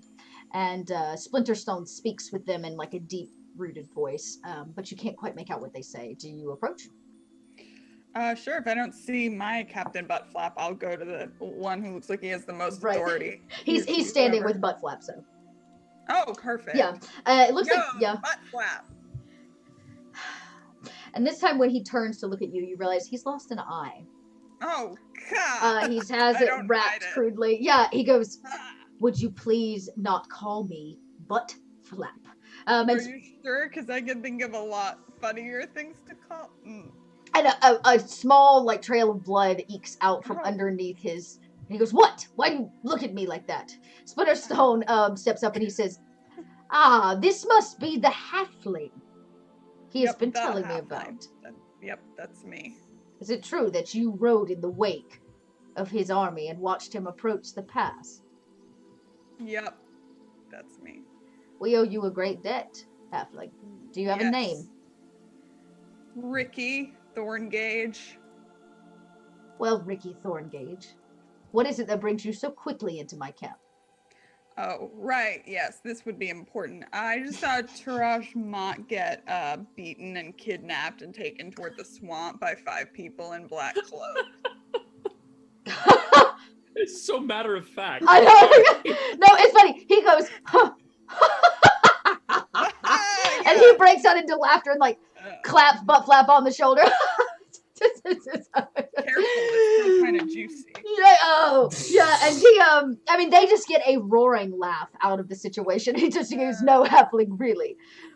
What is it that you have to tell us? Quickly now, we are at war. Yes, we're at war. Things are very serious. So I just saw Tarash Mott get beaten and kidnapped by 5 people in black clothes and taken off with toward the swamp. He goes, I'm sorry, you're being serious. Look at my face.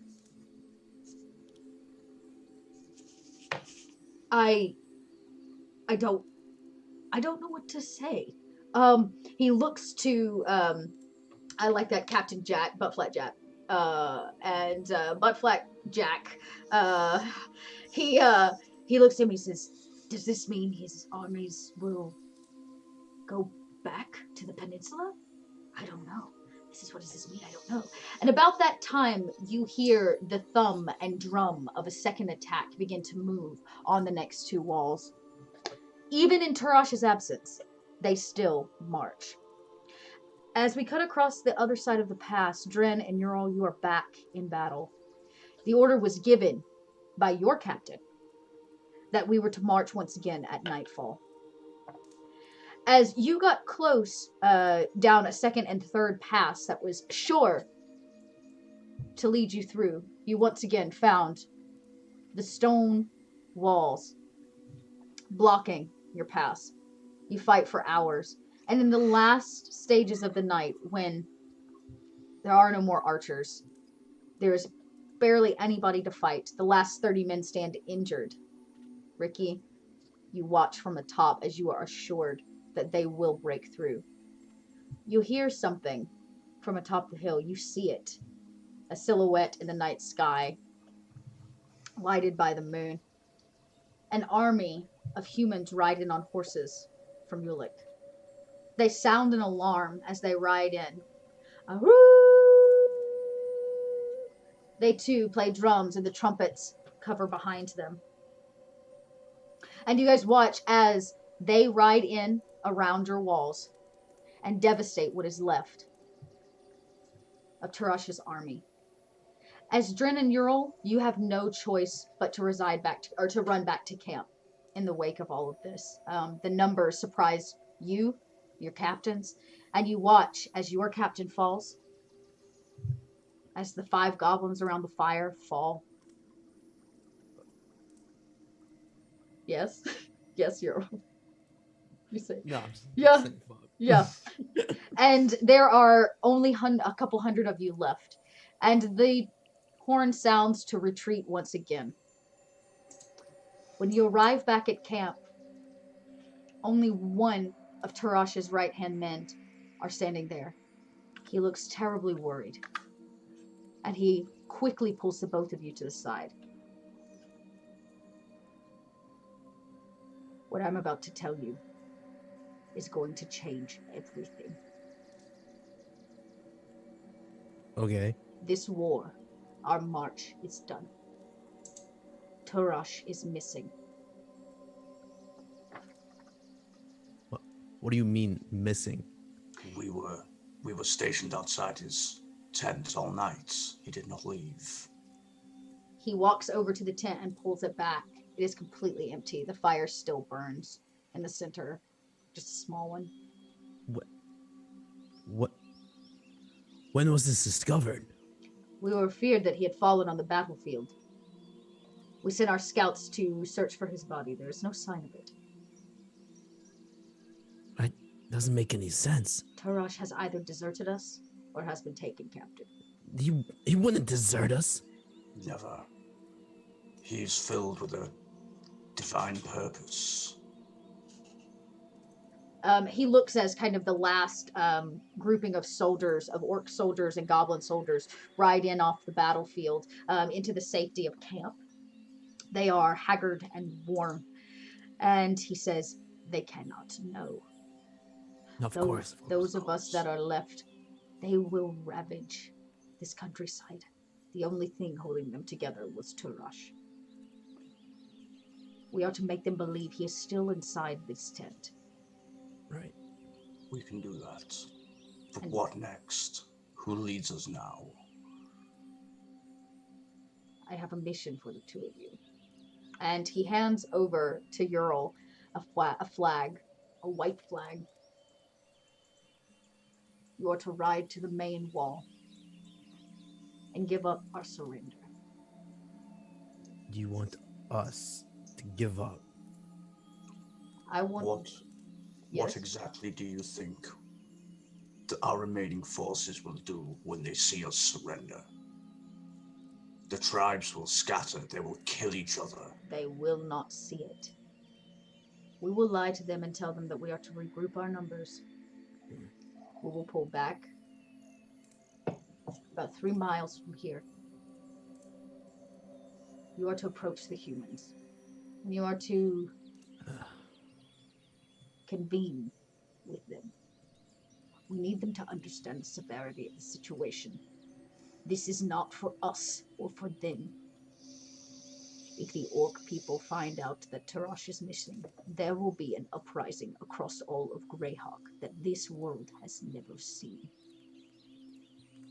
It will be a civil war to end all wars. We will ravage this land. And everything that Turash has stood for will be gone. Do we let them know that he's gone? He's missing? We will have to. But I come to the two of you. Turash trusted you. You sat in his ranks. And you, he looks to Drin. You know more about Turash than anybody. I do. So what do you think? I think that fate has forced our hand. I do not like it, but I think you are right. This was the only way to prevent all-out ruin. It's what Turash would have wanted. Then ride for the wall. Do not let them see this flag. You are to approach gingerly, for they may shoot you on sight. The mission you have is not easy. And this may mean you have to work with the humans. I have gotten word that Selene abandoned them.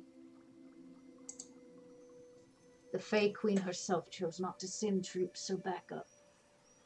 Maybe this is for the best. Torash's aim was always to unite the peoples, for orcs to join with the humankind. Maybe this is what it takes. Then in his absence, let us make him proud. All right. We should gather our things and prepare to leave immediately then. You should. If anybody asks, Turash is ill and is in bed. And he says, Guard this tent. Let nobody enter it.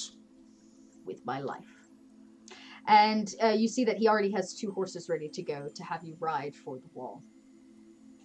How would the two of you like to approach your ride towards the wall? Okay. Is it? Are we in? Is it daytime? Is it nighttime? It Where are we is now? dusk at this point. Dusk. I think. How far is is the camp still like within sight of? Yeah, about the gate? half a mile or so. Yeah. So, I'll turn to Ural. We must play this carefully. Keep that flag hidden until we are out of sight of the camp. But we must reveal it before we are within range of their archers, or we will die before we deliver our message. If we approach the gate with the flag, don't you think we would still be in sight of our brother's camp? They may see us even when we approach the gate.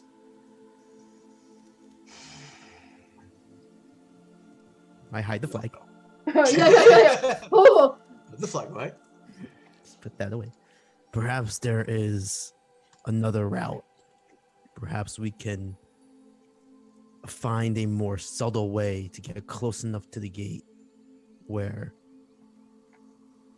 our brothers will not see us.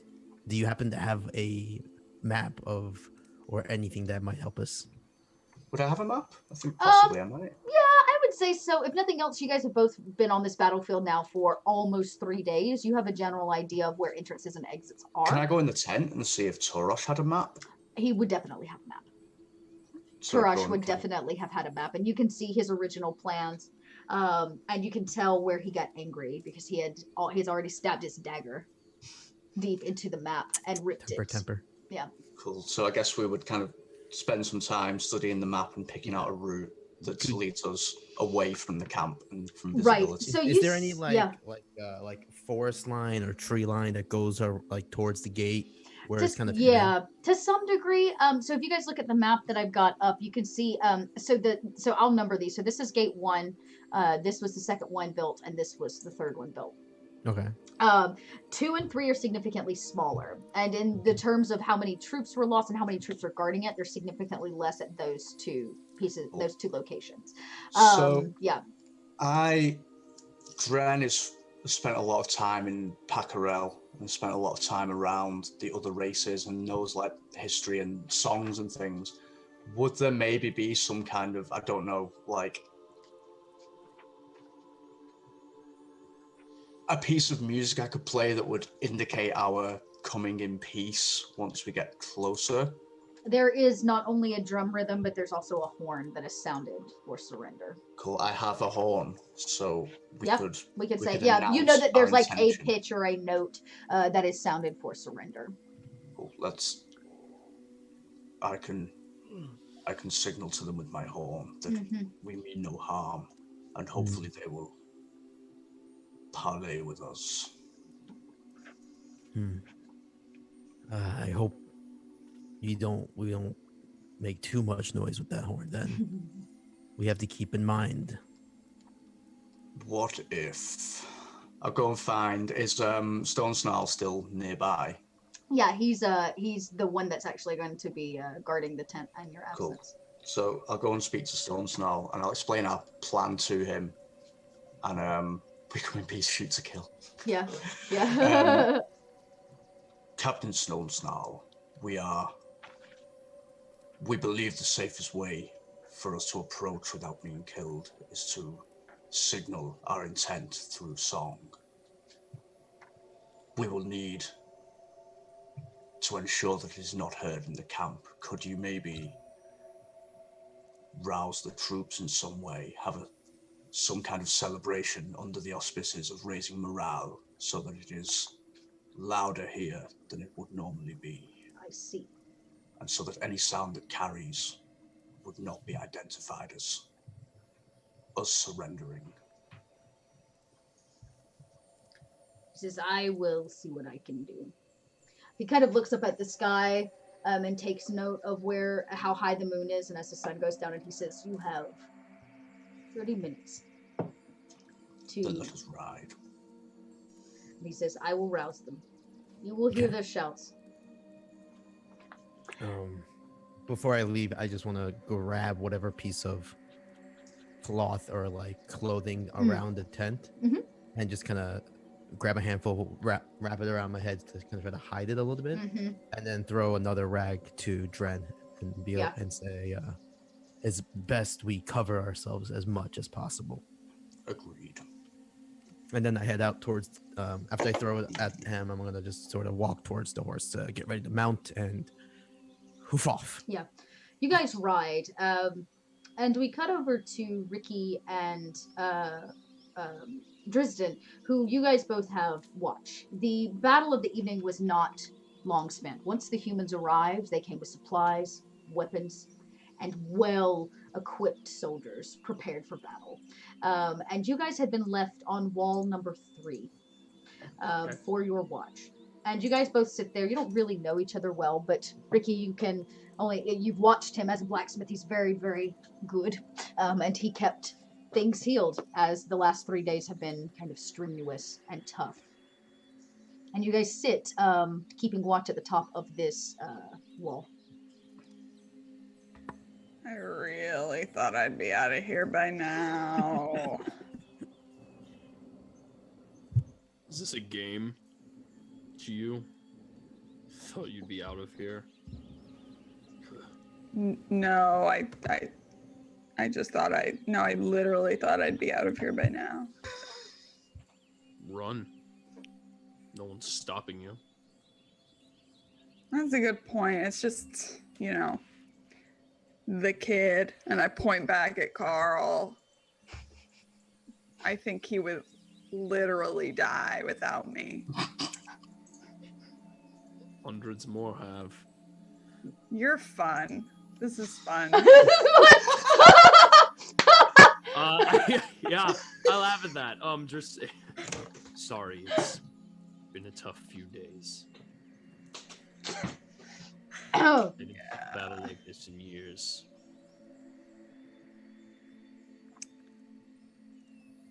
Cool. I've never seen a battle. Mostly lived in like one place my whole life. I mean, I've seen like a battle because like I punch people, if you consider that a battle. Back alley brawls are nothing compared to blood-soaked fields. Yeah, those are two different things.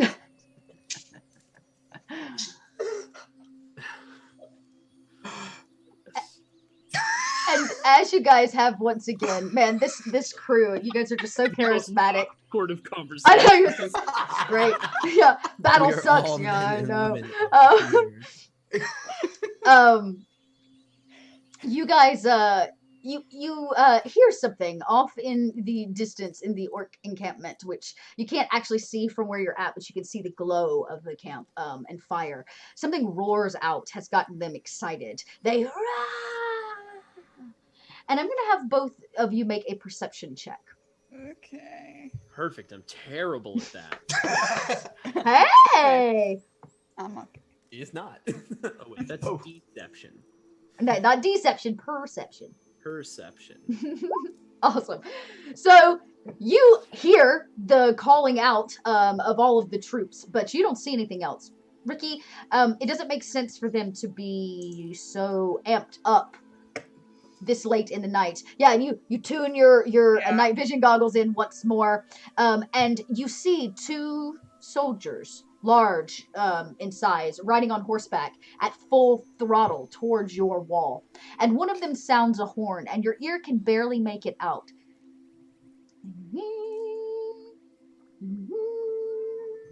That's the sound of... What is the sound of? And we cut, and Dren, and you're all ride at full speed. Dren is sounding the horn, and you're all flag in hand. It's like, go, go, go, go, go. And Ricky, at your 25, you see Earl waving the white banner of surrender, or at least truce, that you know, to some degree. And what do you do? Tristan, are you an archer by any chance? Reach down beside me, and there's a light crossbow, and I pick it up and turn, mount it on the wall. Say, I'm not the best shot. Yeah. Well, I don't want you to embarrass yourself in front of Carl. Carl's You like, should probably tell someone there are people coming here to surrender. Or And- talk. and when she says that, you notice what she sees. And about a quarter mile out, you see 2 horsemen. Being a soldier or once soldier yourself, you are fully aware that a white flag means at least truce, if not surrender. And the horn that is being sounded is, in fact, the sound of surrender. People usually don't like wave flags at me or play horns when they're surrendering. They mostly just cry and beg for their lives. What? Carl goes, what? I smile at him and my teeth are a little sharp. Of course they are. He like sinks into his armor. I kind of dropped the crossbow back into its place and begin like climbing down the ladder, Mhm. like down to the bottom to go around the wall. Say, well, perhaps they're tired of turning men into ghosts. Let's see what they want. Nice. Love that. Good line, man. Yeah. Do you go tell anyone or do you let them in? Like, are we stationed with other people here, or do they just throw the 3 of us on this wall? It's basically just the 3 of you on this wall because it's not the most concerned location. Wall 1 That's has the gonna most take time. troops. Yeah, so it's going to take Go you some tell time to get around. Yeah. And Driston is just dour as all hell, so no, he lets him in. It's 2 orcs. Yeah. The 3 of us can handle this if need be. But Right. Carl, go tell Captain Buttflap that we have visitors and not to come out shooting. He goes, you're not gonna let him in, are you? Carl, shut up. Okay. I mean, like, oh, okay. Hit him in the pants with my magical feet.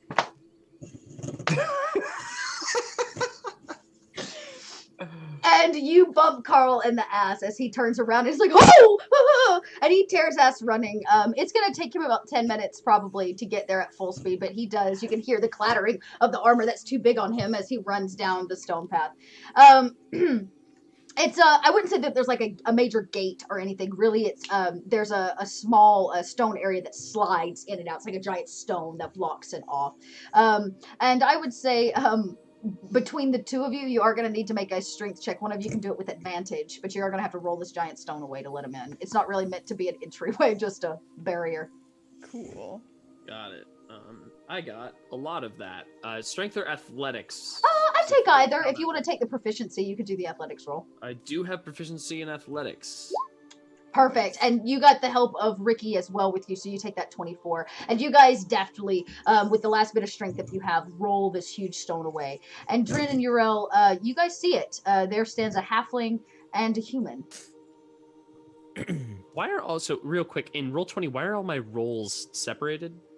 Yes, good question. So it rolls your dice twice, so it automatically rolls the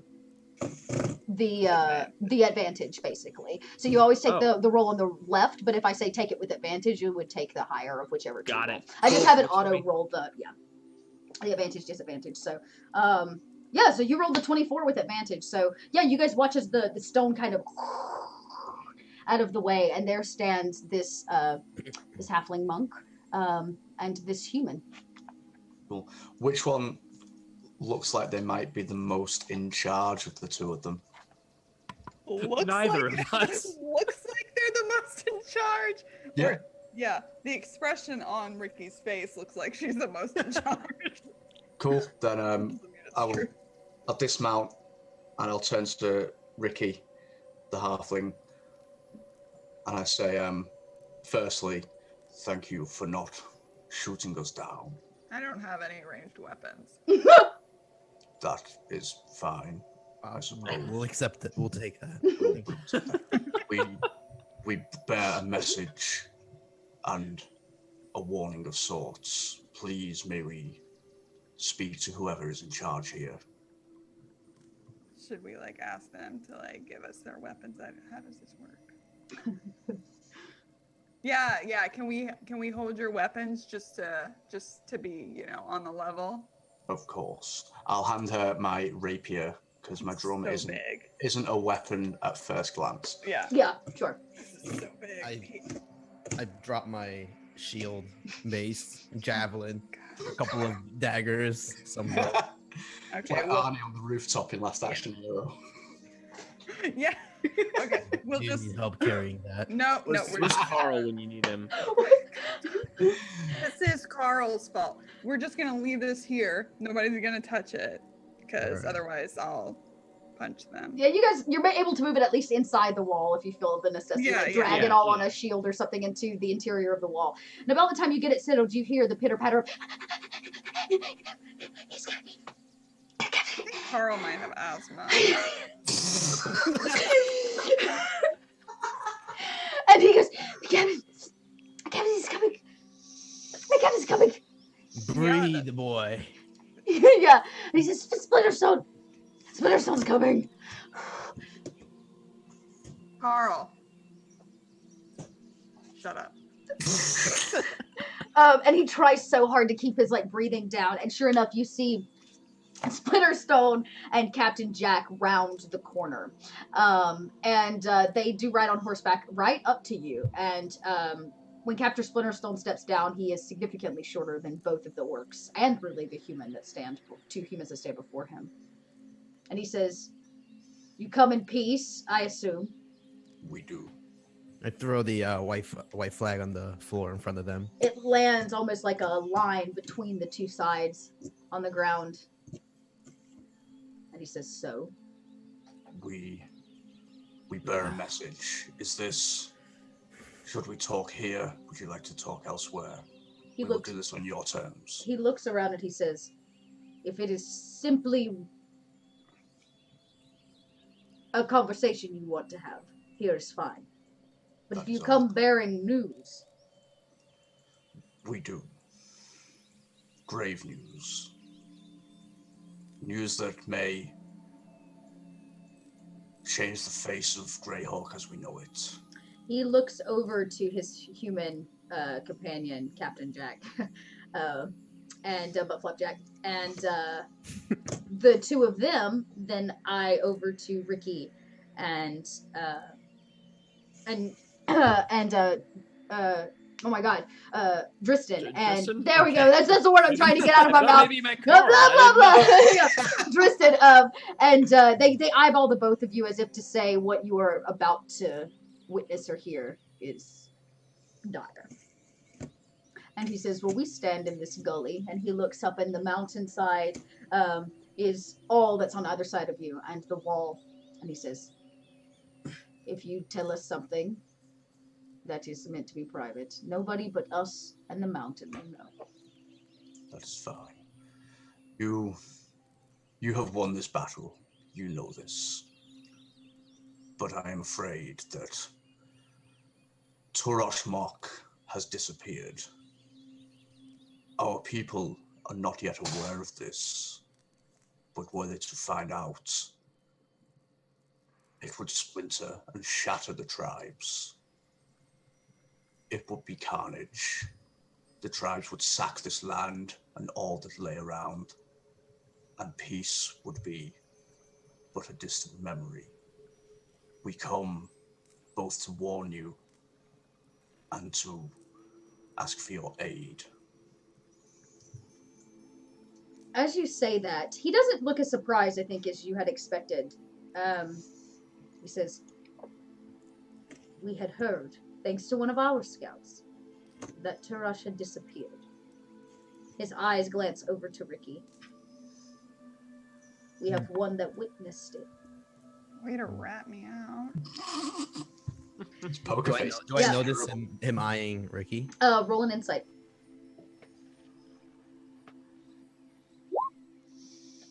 I look over my shoulder. You notice that he at least flashes his eyes at her. The vibe you get is she's in on it somehow. You don't know if she's the scout, but you know that she's involved and knew before you got here. Just have one of those faces. And as he says that, another horse rounds the bend and clops up to you, this time a human. This is, in fact, the captain that rode in the human troops that saved you, not but an hour before. He's not been here long. His name is Rourke. And Rourke rides up, very human and pompous. He wears pride like jewelry. And he says, "What is it that we do with two orcs behind our walls? Did we not ride here to stop them from doing such? Why do you let them through?" They come to parley. You're the worst. Your cat has excellent timing. I know. Yeah. He like looks Say hi over. to everyone. Oh, what adorable little face. He looks over to you and he says, "I see. You are the blacksmith, aren't you?" What of it? I see. And he looks over at the halfling and kind of scouts the group and he says, "So why do we stand on formalities? If they have surrendered, should we not cuff them and take them?" I step forward at this point. Listen, this is far more than just a simple surrender. You do not understand the situation that is about to unfold. Turok is missing. The glue that binds the Orcish army that has kept them in check is about to be undone. The severity of this situation could be dire. And you sit and stand with talks of cuffs.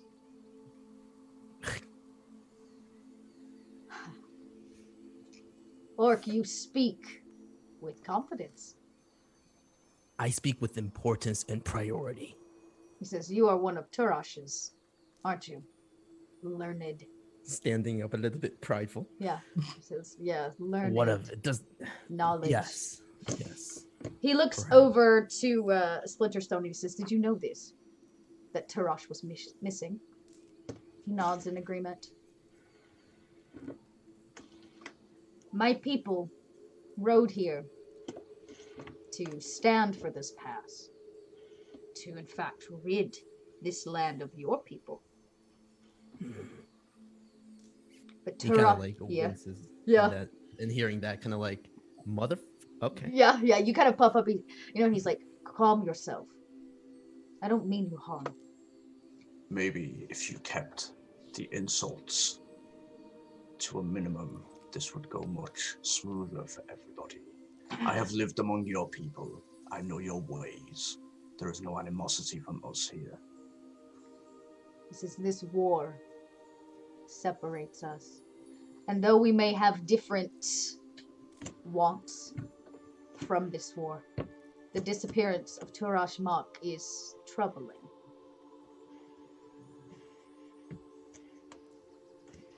He looks over to Splinterstone, who of course says, "We did know. It was our scout that saw him being kidnapped."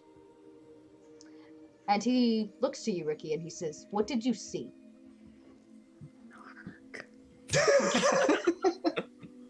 This guy is terrible. It's Cannot the be worst.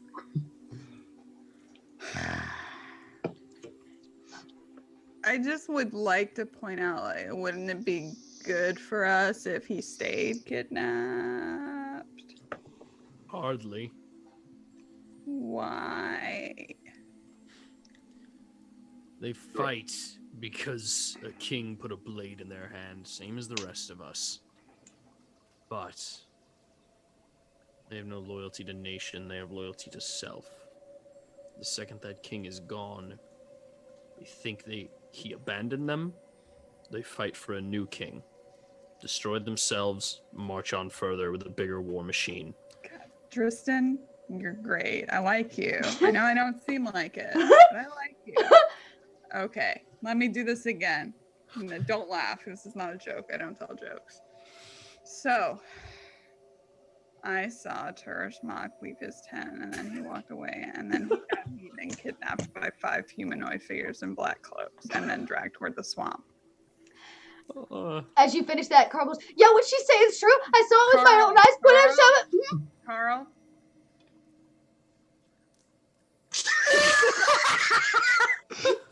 And Captain Splinterstone steps up and he says, "In black, they headed towards the swamps." Yeah. Why would he leave his tent in the middle of battle? None of it makes sense. He looks at... Perhaps to relieve himself. Does it really matter? It does. It does. Tarash is not one to give up, to run when he does not win. You speak as though you know the man. He's legend to all of us. You may worship him as your leader. We worship not him as our worship nightmare. Rosmark. We follow. We do not worship. We are Nightmare. not zealots. We are united by a common cause. That is all. This What? snotty human, Rourke, steps up and he says, united under a cause. What? The cause to rid the world of civilization. No, the cause to bring civilization to our people. We have stood on the outskirts for centuries. Toroshmok believes that it is our right and our place to join civilization. I have lived in your cities. We are civilized people. We ask only to be given a chance to stand alongside you. Well, I cannot give you that. What I can give you is my promise. We must find Tarashmak. You said you have not told your people? Oh, if they were to find out, some of our people still need to learn the ways of the civilization, still need to know that our nature, as it were, can be bested. That we are not brutes, that we are not animals. But if they find out that Toroshmok has fallen, then they will splinter. Our peace is a fragile one. This is And true. if they splinter, this world will burn. Then we must hurry. I want you to ride for the county of Yorick. You will meet a man there. For this to work, you must all go. The four of you. As a sign of good faith, you ride together, uniting our people.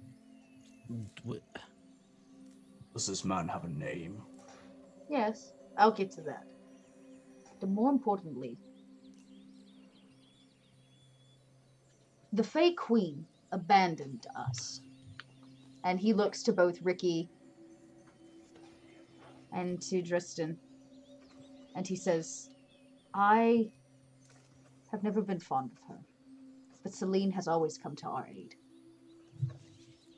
She felt that the people that stood at this pass were not as important as her own soldiers. I have been a soldier my whole life, and when I took that oath, I knew what it meant. She was a coward. And we have reason to believe that she has been plotting against Tarashmak for quite a while. Haven't you all been plotting against Toroshmok for quite a while? Yes, but we understand the balance that he brings. Since he has taken control of the tribes, the random raiding of villages has dropped. The death count has dropped. The council at Greyhawk, the council at Greyhawk City would see him dead. Between us, I believe they are threatened by him, though I am nothing but a captain.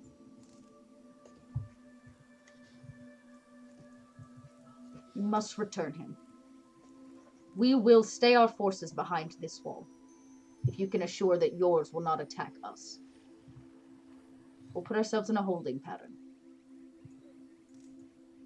until you return with news of what has happened to Tarash. He looks over to Carl, who clearly is like wide-eyed and bushy-tailed, and he says, "Boy, bring me pen and paper." He reaches in his bag and pulls out like what he's got like on him, and hands it over, and he begins to write things down. He writes down a name for you. And he says, "Your ride to Greyhawk City will be long, but I believe you will find what you are looking for there. None of you, not even you two," and he looks at Ural and he looks at Dren, and he says, "Neither of you are prepared to go into the swamp, if that is where they have taken him. You are going to need a lot more than what you simply carry now to get through. You will ride at dawn. Until then, the two of you can, and he says it almost through gritted teeth, stay behind the wall for the night. The two of you, he looks to Ricky and Dristan and says, the two of you are in charge of watching them. And the cat. War cat. And the cats. War cat. Also. Battle cats. And he says, looks like you have something to write about now, Orc. Will you write the truth of Tarash's disappearance? I always write the truth. Well, it seems like you have quite a story to scribe. For the last 72 hours have been devastating upon all humanoids. For now, the battle at Selene Pass is done. It is history. But the lives of those who fought at it will not be in vain, no matter what side we stand on. Bring Tarash back. If you don't, it may mean the end to all of us. And he says, come, let us suit you for riding. For the ride to Yulik is long, and it will take you many days. And he remounts his horse along with the two others, and he rides off. They leave the four of you along with Carl standing in the dust. I'm gonna lean over to Dren. Why didn't it go that bad? That went better than I expected it to go, quite frankly. I did not get shot, so. No, me neither. Nothing. I assume we're talking in Orcish. Yeah. And Carl goes, well, can I get you, guys, something? Water or I've got some. I could use a bath. Why is this human so squirmish? Yeah, soft. It's And just pink. Carl. I'm Carl. I pinch his cheek No. to reach up. It hurts. Is he some sort of servant to you? Yes. Yes, he is. Oh no, He's coming with us. I serve the what? You're coming with us. No, I'm supposed to stay here. No, you're coming with us, Carl. You're gonna die here. But Carl, you're coming with us. okay. You two have a name. Or two names. Three. Three names. I have many names. And one of them is Ricky Thorngate. You can also call me Nightmare, because that's pretty sweet. If you wanted, I'm just trying it out.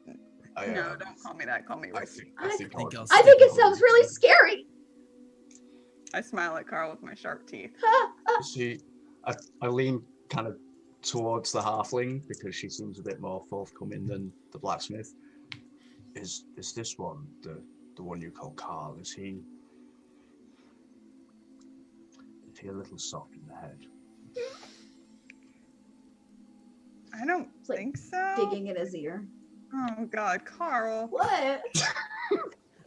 I think he's just like 15 years old. And unless he's not. Unless he's like, well, he could be 22 actually. Actually, yes, he reminds me of a 22-year-old human. That was great.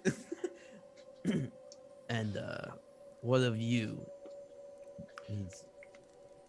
Oh, I'm 33. Well, I was speaking to the. I look over to the blacksmith. Dristan. Tristan. I reach out a hand to shake.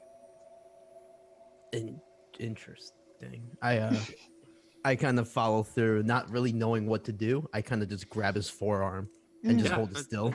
I shake. Yeah. It's awkward. Yeah, this is And I let go and just kind of look at my hand. That is a custom among the humans. And I reach out to shake. I shake.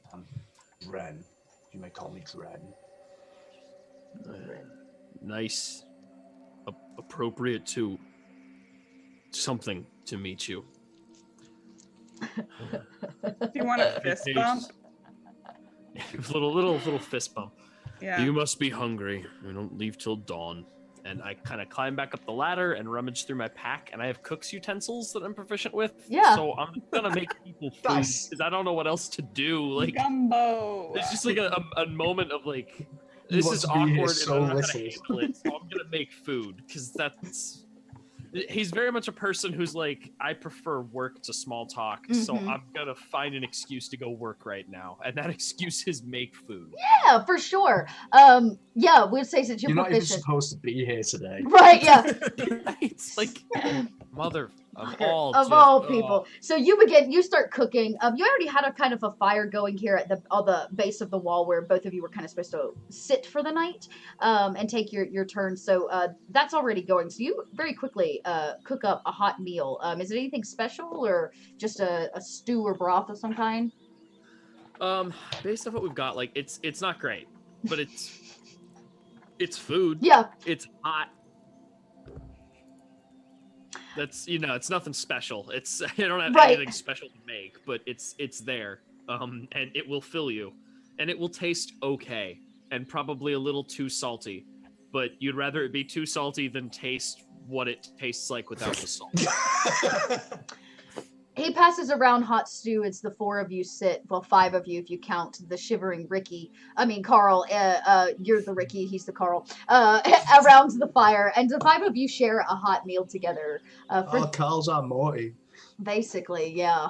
And he doesn't quite sit with the group, but he does at one point break out a small lyre as you sit around the fire, and he begins to kind of strum on it and sing his high as his voice is kind of changing. I'll try and accompany him with the drum, but I assume like his timing is terrible. Yeah. And, like, It's more of a bonding experience. But as you sit around the fire, you break out the piece of paper that was given to you with the name of the person. If you ride into Urlik City, you are to look for two people. There's a half-orc, Drothura is his name. Drothura Frostheart. And there's a human as well, a general. His name is General Nidrove, Nidrov. And Nidrove is kind of head captain. At least that's the note that has been made.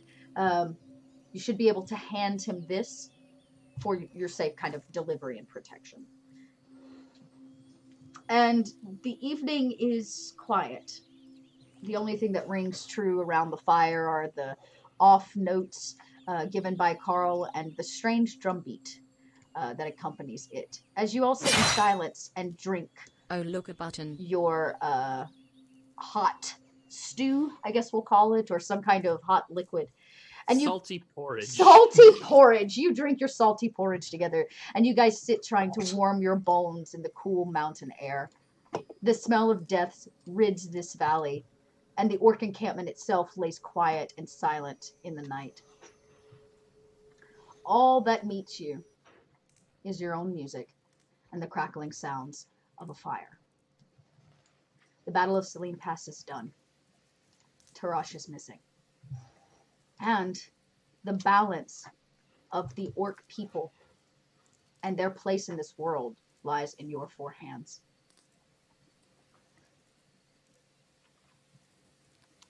Damn. This is where we will end tonight's episode. You guys, next week you will ride at dawn towards Ulick With Carl. with Carl. with Carl. If I have to Always, kidnap him, always With Carl. I will. A big fan of Carl. Yeah. I like Carl. I hope you're looking forward to being Carl for the next. Yes, I'm good. one. I need to write his name down. Like I said, Carl and Randall. Carl and Randall are the two names that I always use for people. And Will from Encounter Roleplay hates it. They're his two least favorite names in the whole world. Carl. So that is, in fact, where we will end tonight's episode. We got a little bit of an origin story of how our motley crew of 2 orcs, a halfling, and a human come together. 2.5 orcs. 2.5 orcs come together to hopefully save that of one of the greatest leaders in all of Greyhawk, Tarash Mach. But we'll have to figure that out next time and see how they do with these 2 orcs riding into a very human town. So let's go around to cast and crew.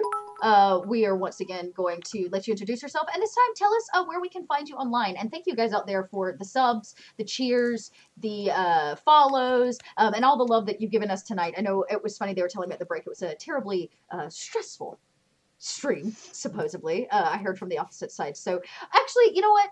Since it was such a stressful stream, why don't you tell me while you're at it, as we go around, just what you liked about tonight's stream. Tell me one of your favorite moments or something that happened that you really, really enjoyed. And we're gonna actually go backwards, so we will start with Paul. Hey, Paul. Hello. So yeah, what's up? My name is Paul. At in123 on Twitter, Twitch, all that nonsense.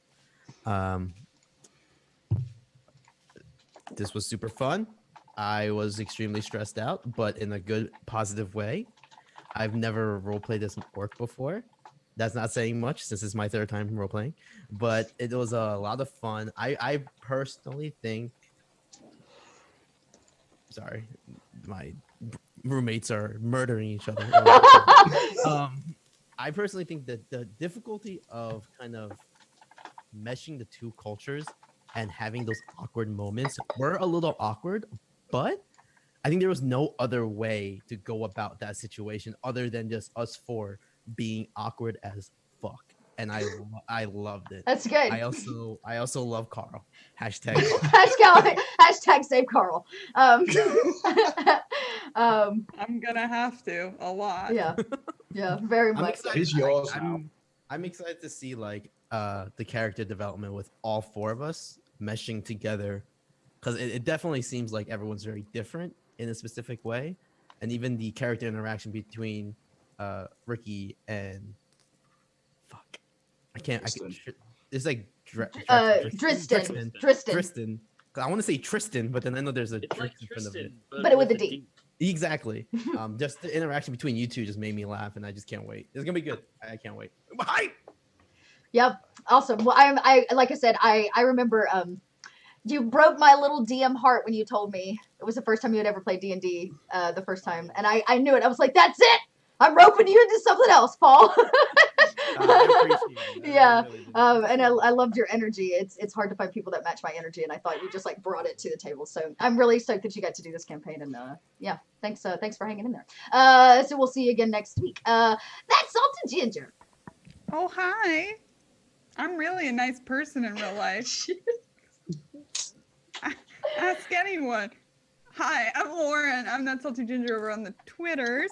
I play games around the internet with my friends, like everyone here. I loved tonight a lot. I liked all of it. I liked finding her voice because I never know who I'm going to be until I start talking. And yeah, this was lots and lots of fun. I'm super excited for next week. Other places you can find me around the internet, usually on Sunday nights, I'm over on Grimjack 21502, Greg, who DM'd last season on Valley of Stone Skull, and we play a Pulp Cthulhu campaign called Project Athena. So good. It's so good. It's the best show in the world. I love it so much. I play a psychic. We punch Nazis. We smooch lots of people. It's great. All of it is great, and you should check it out. So it's usually Sunday nights, 7 p.m. Eastern on Grimjack 21502. I'm starting a couple shows next fall over on Scraticus, and on Friday, I'm going to be on Off the Table with my best friend in the world, Kiana, and we are playing some Lady Blackbird. Yes. Oh, Lady Blackbird's good. Yeah, I'm super excited. I'm a pirate with a fancy coat, and I can't wait. So catch you there. I am excited for that. Very cool. As always, you game so much. So go follow Lauren at That Salty Ginger. And next up, my friend Chris. How are you? Oh, I'm very well. That was so much fun. Thank you for having me.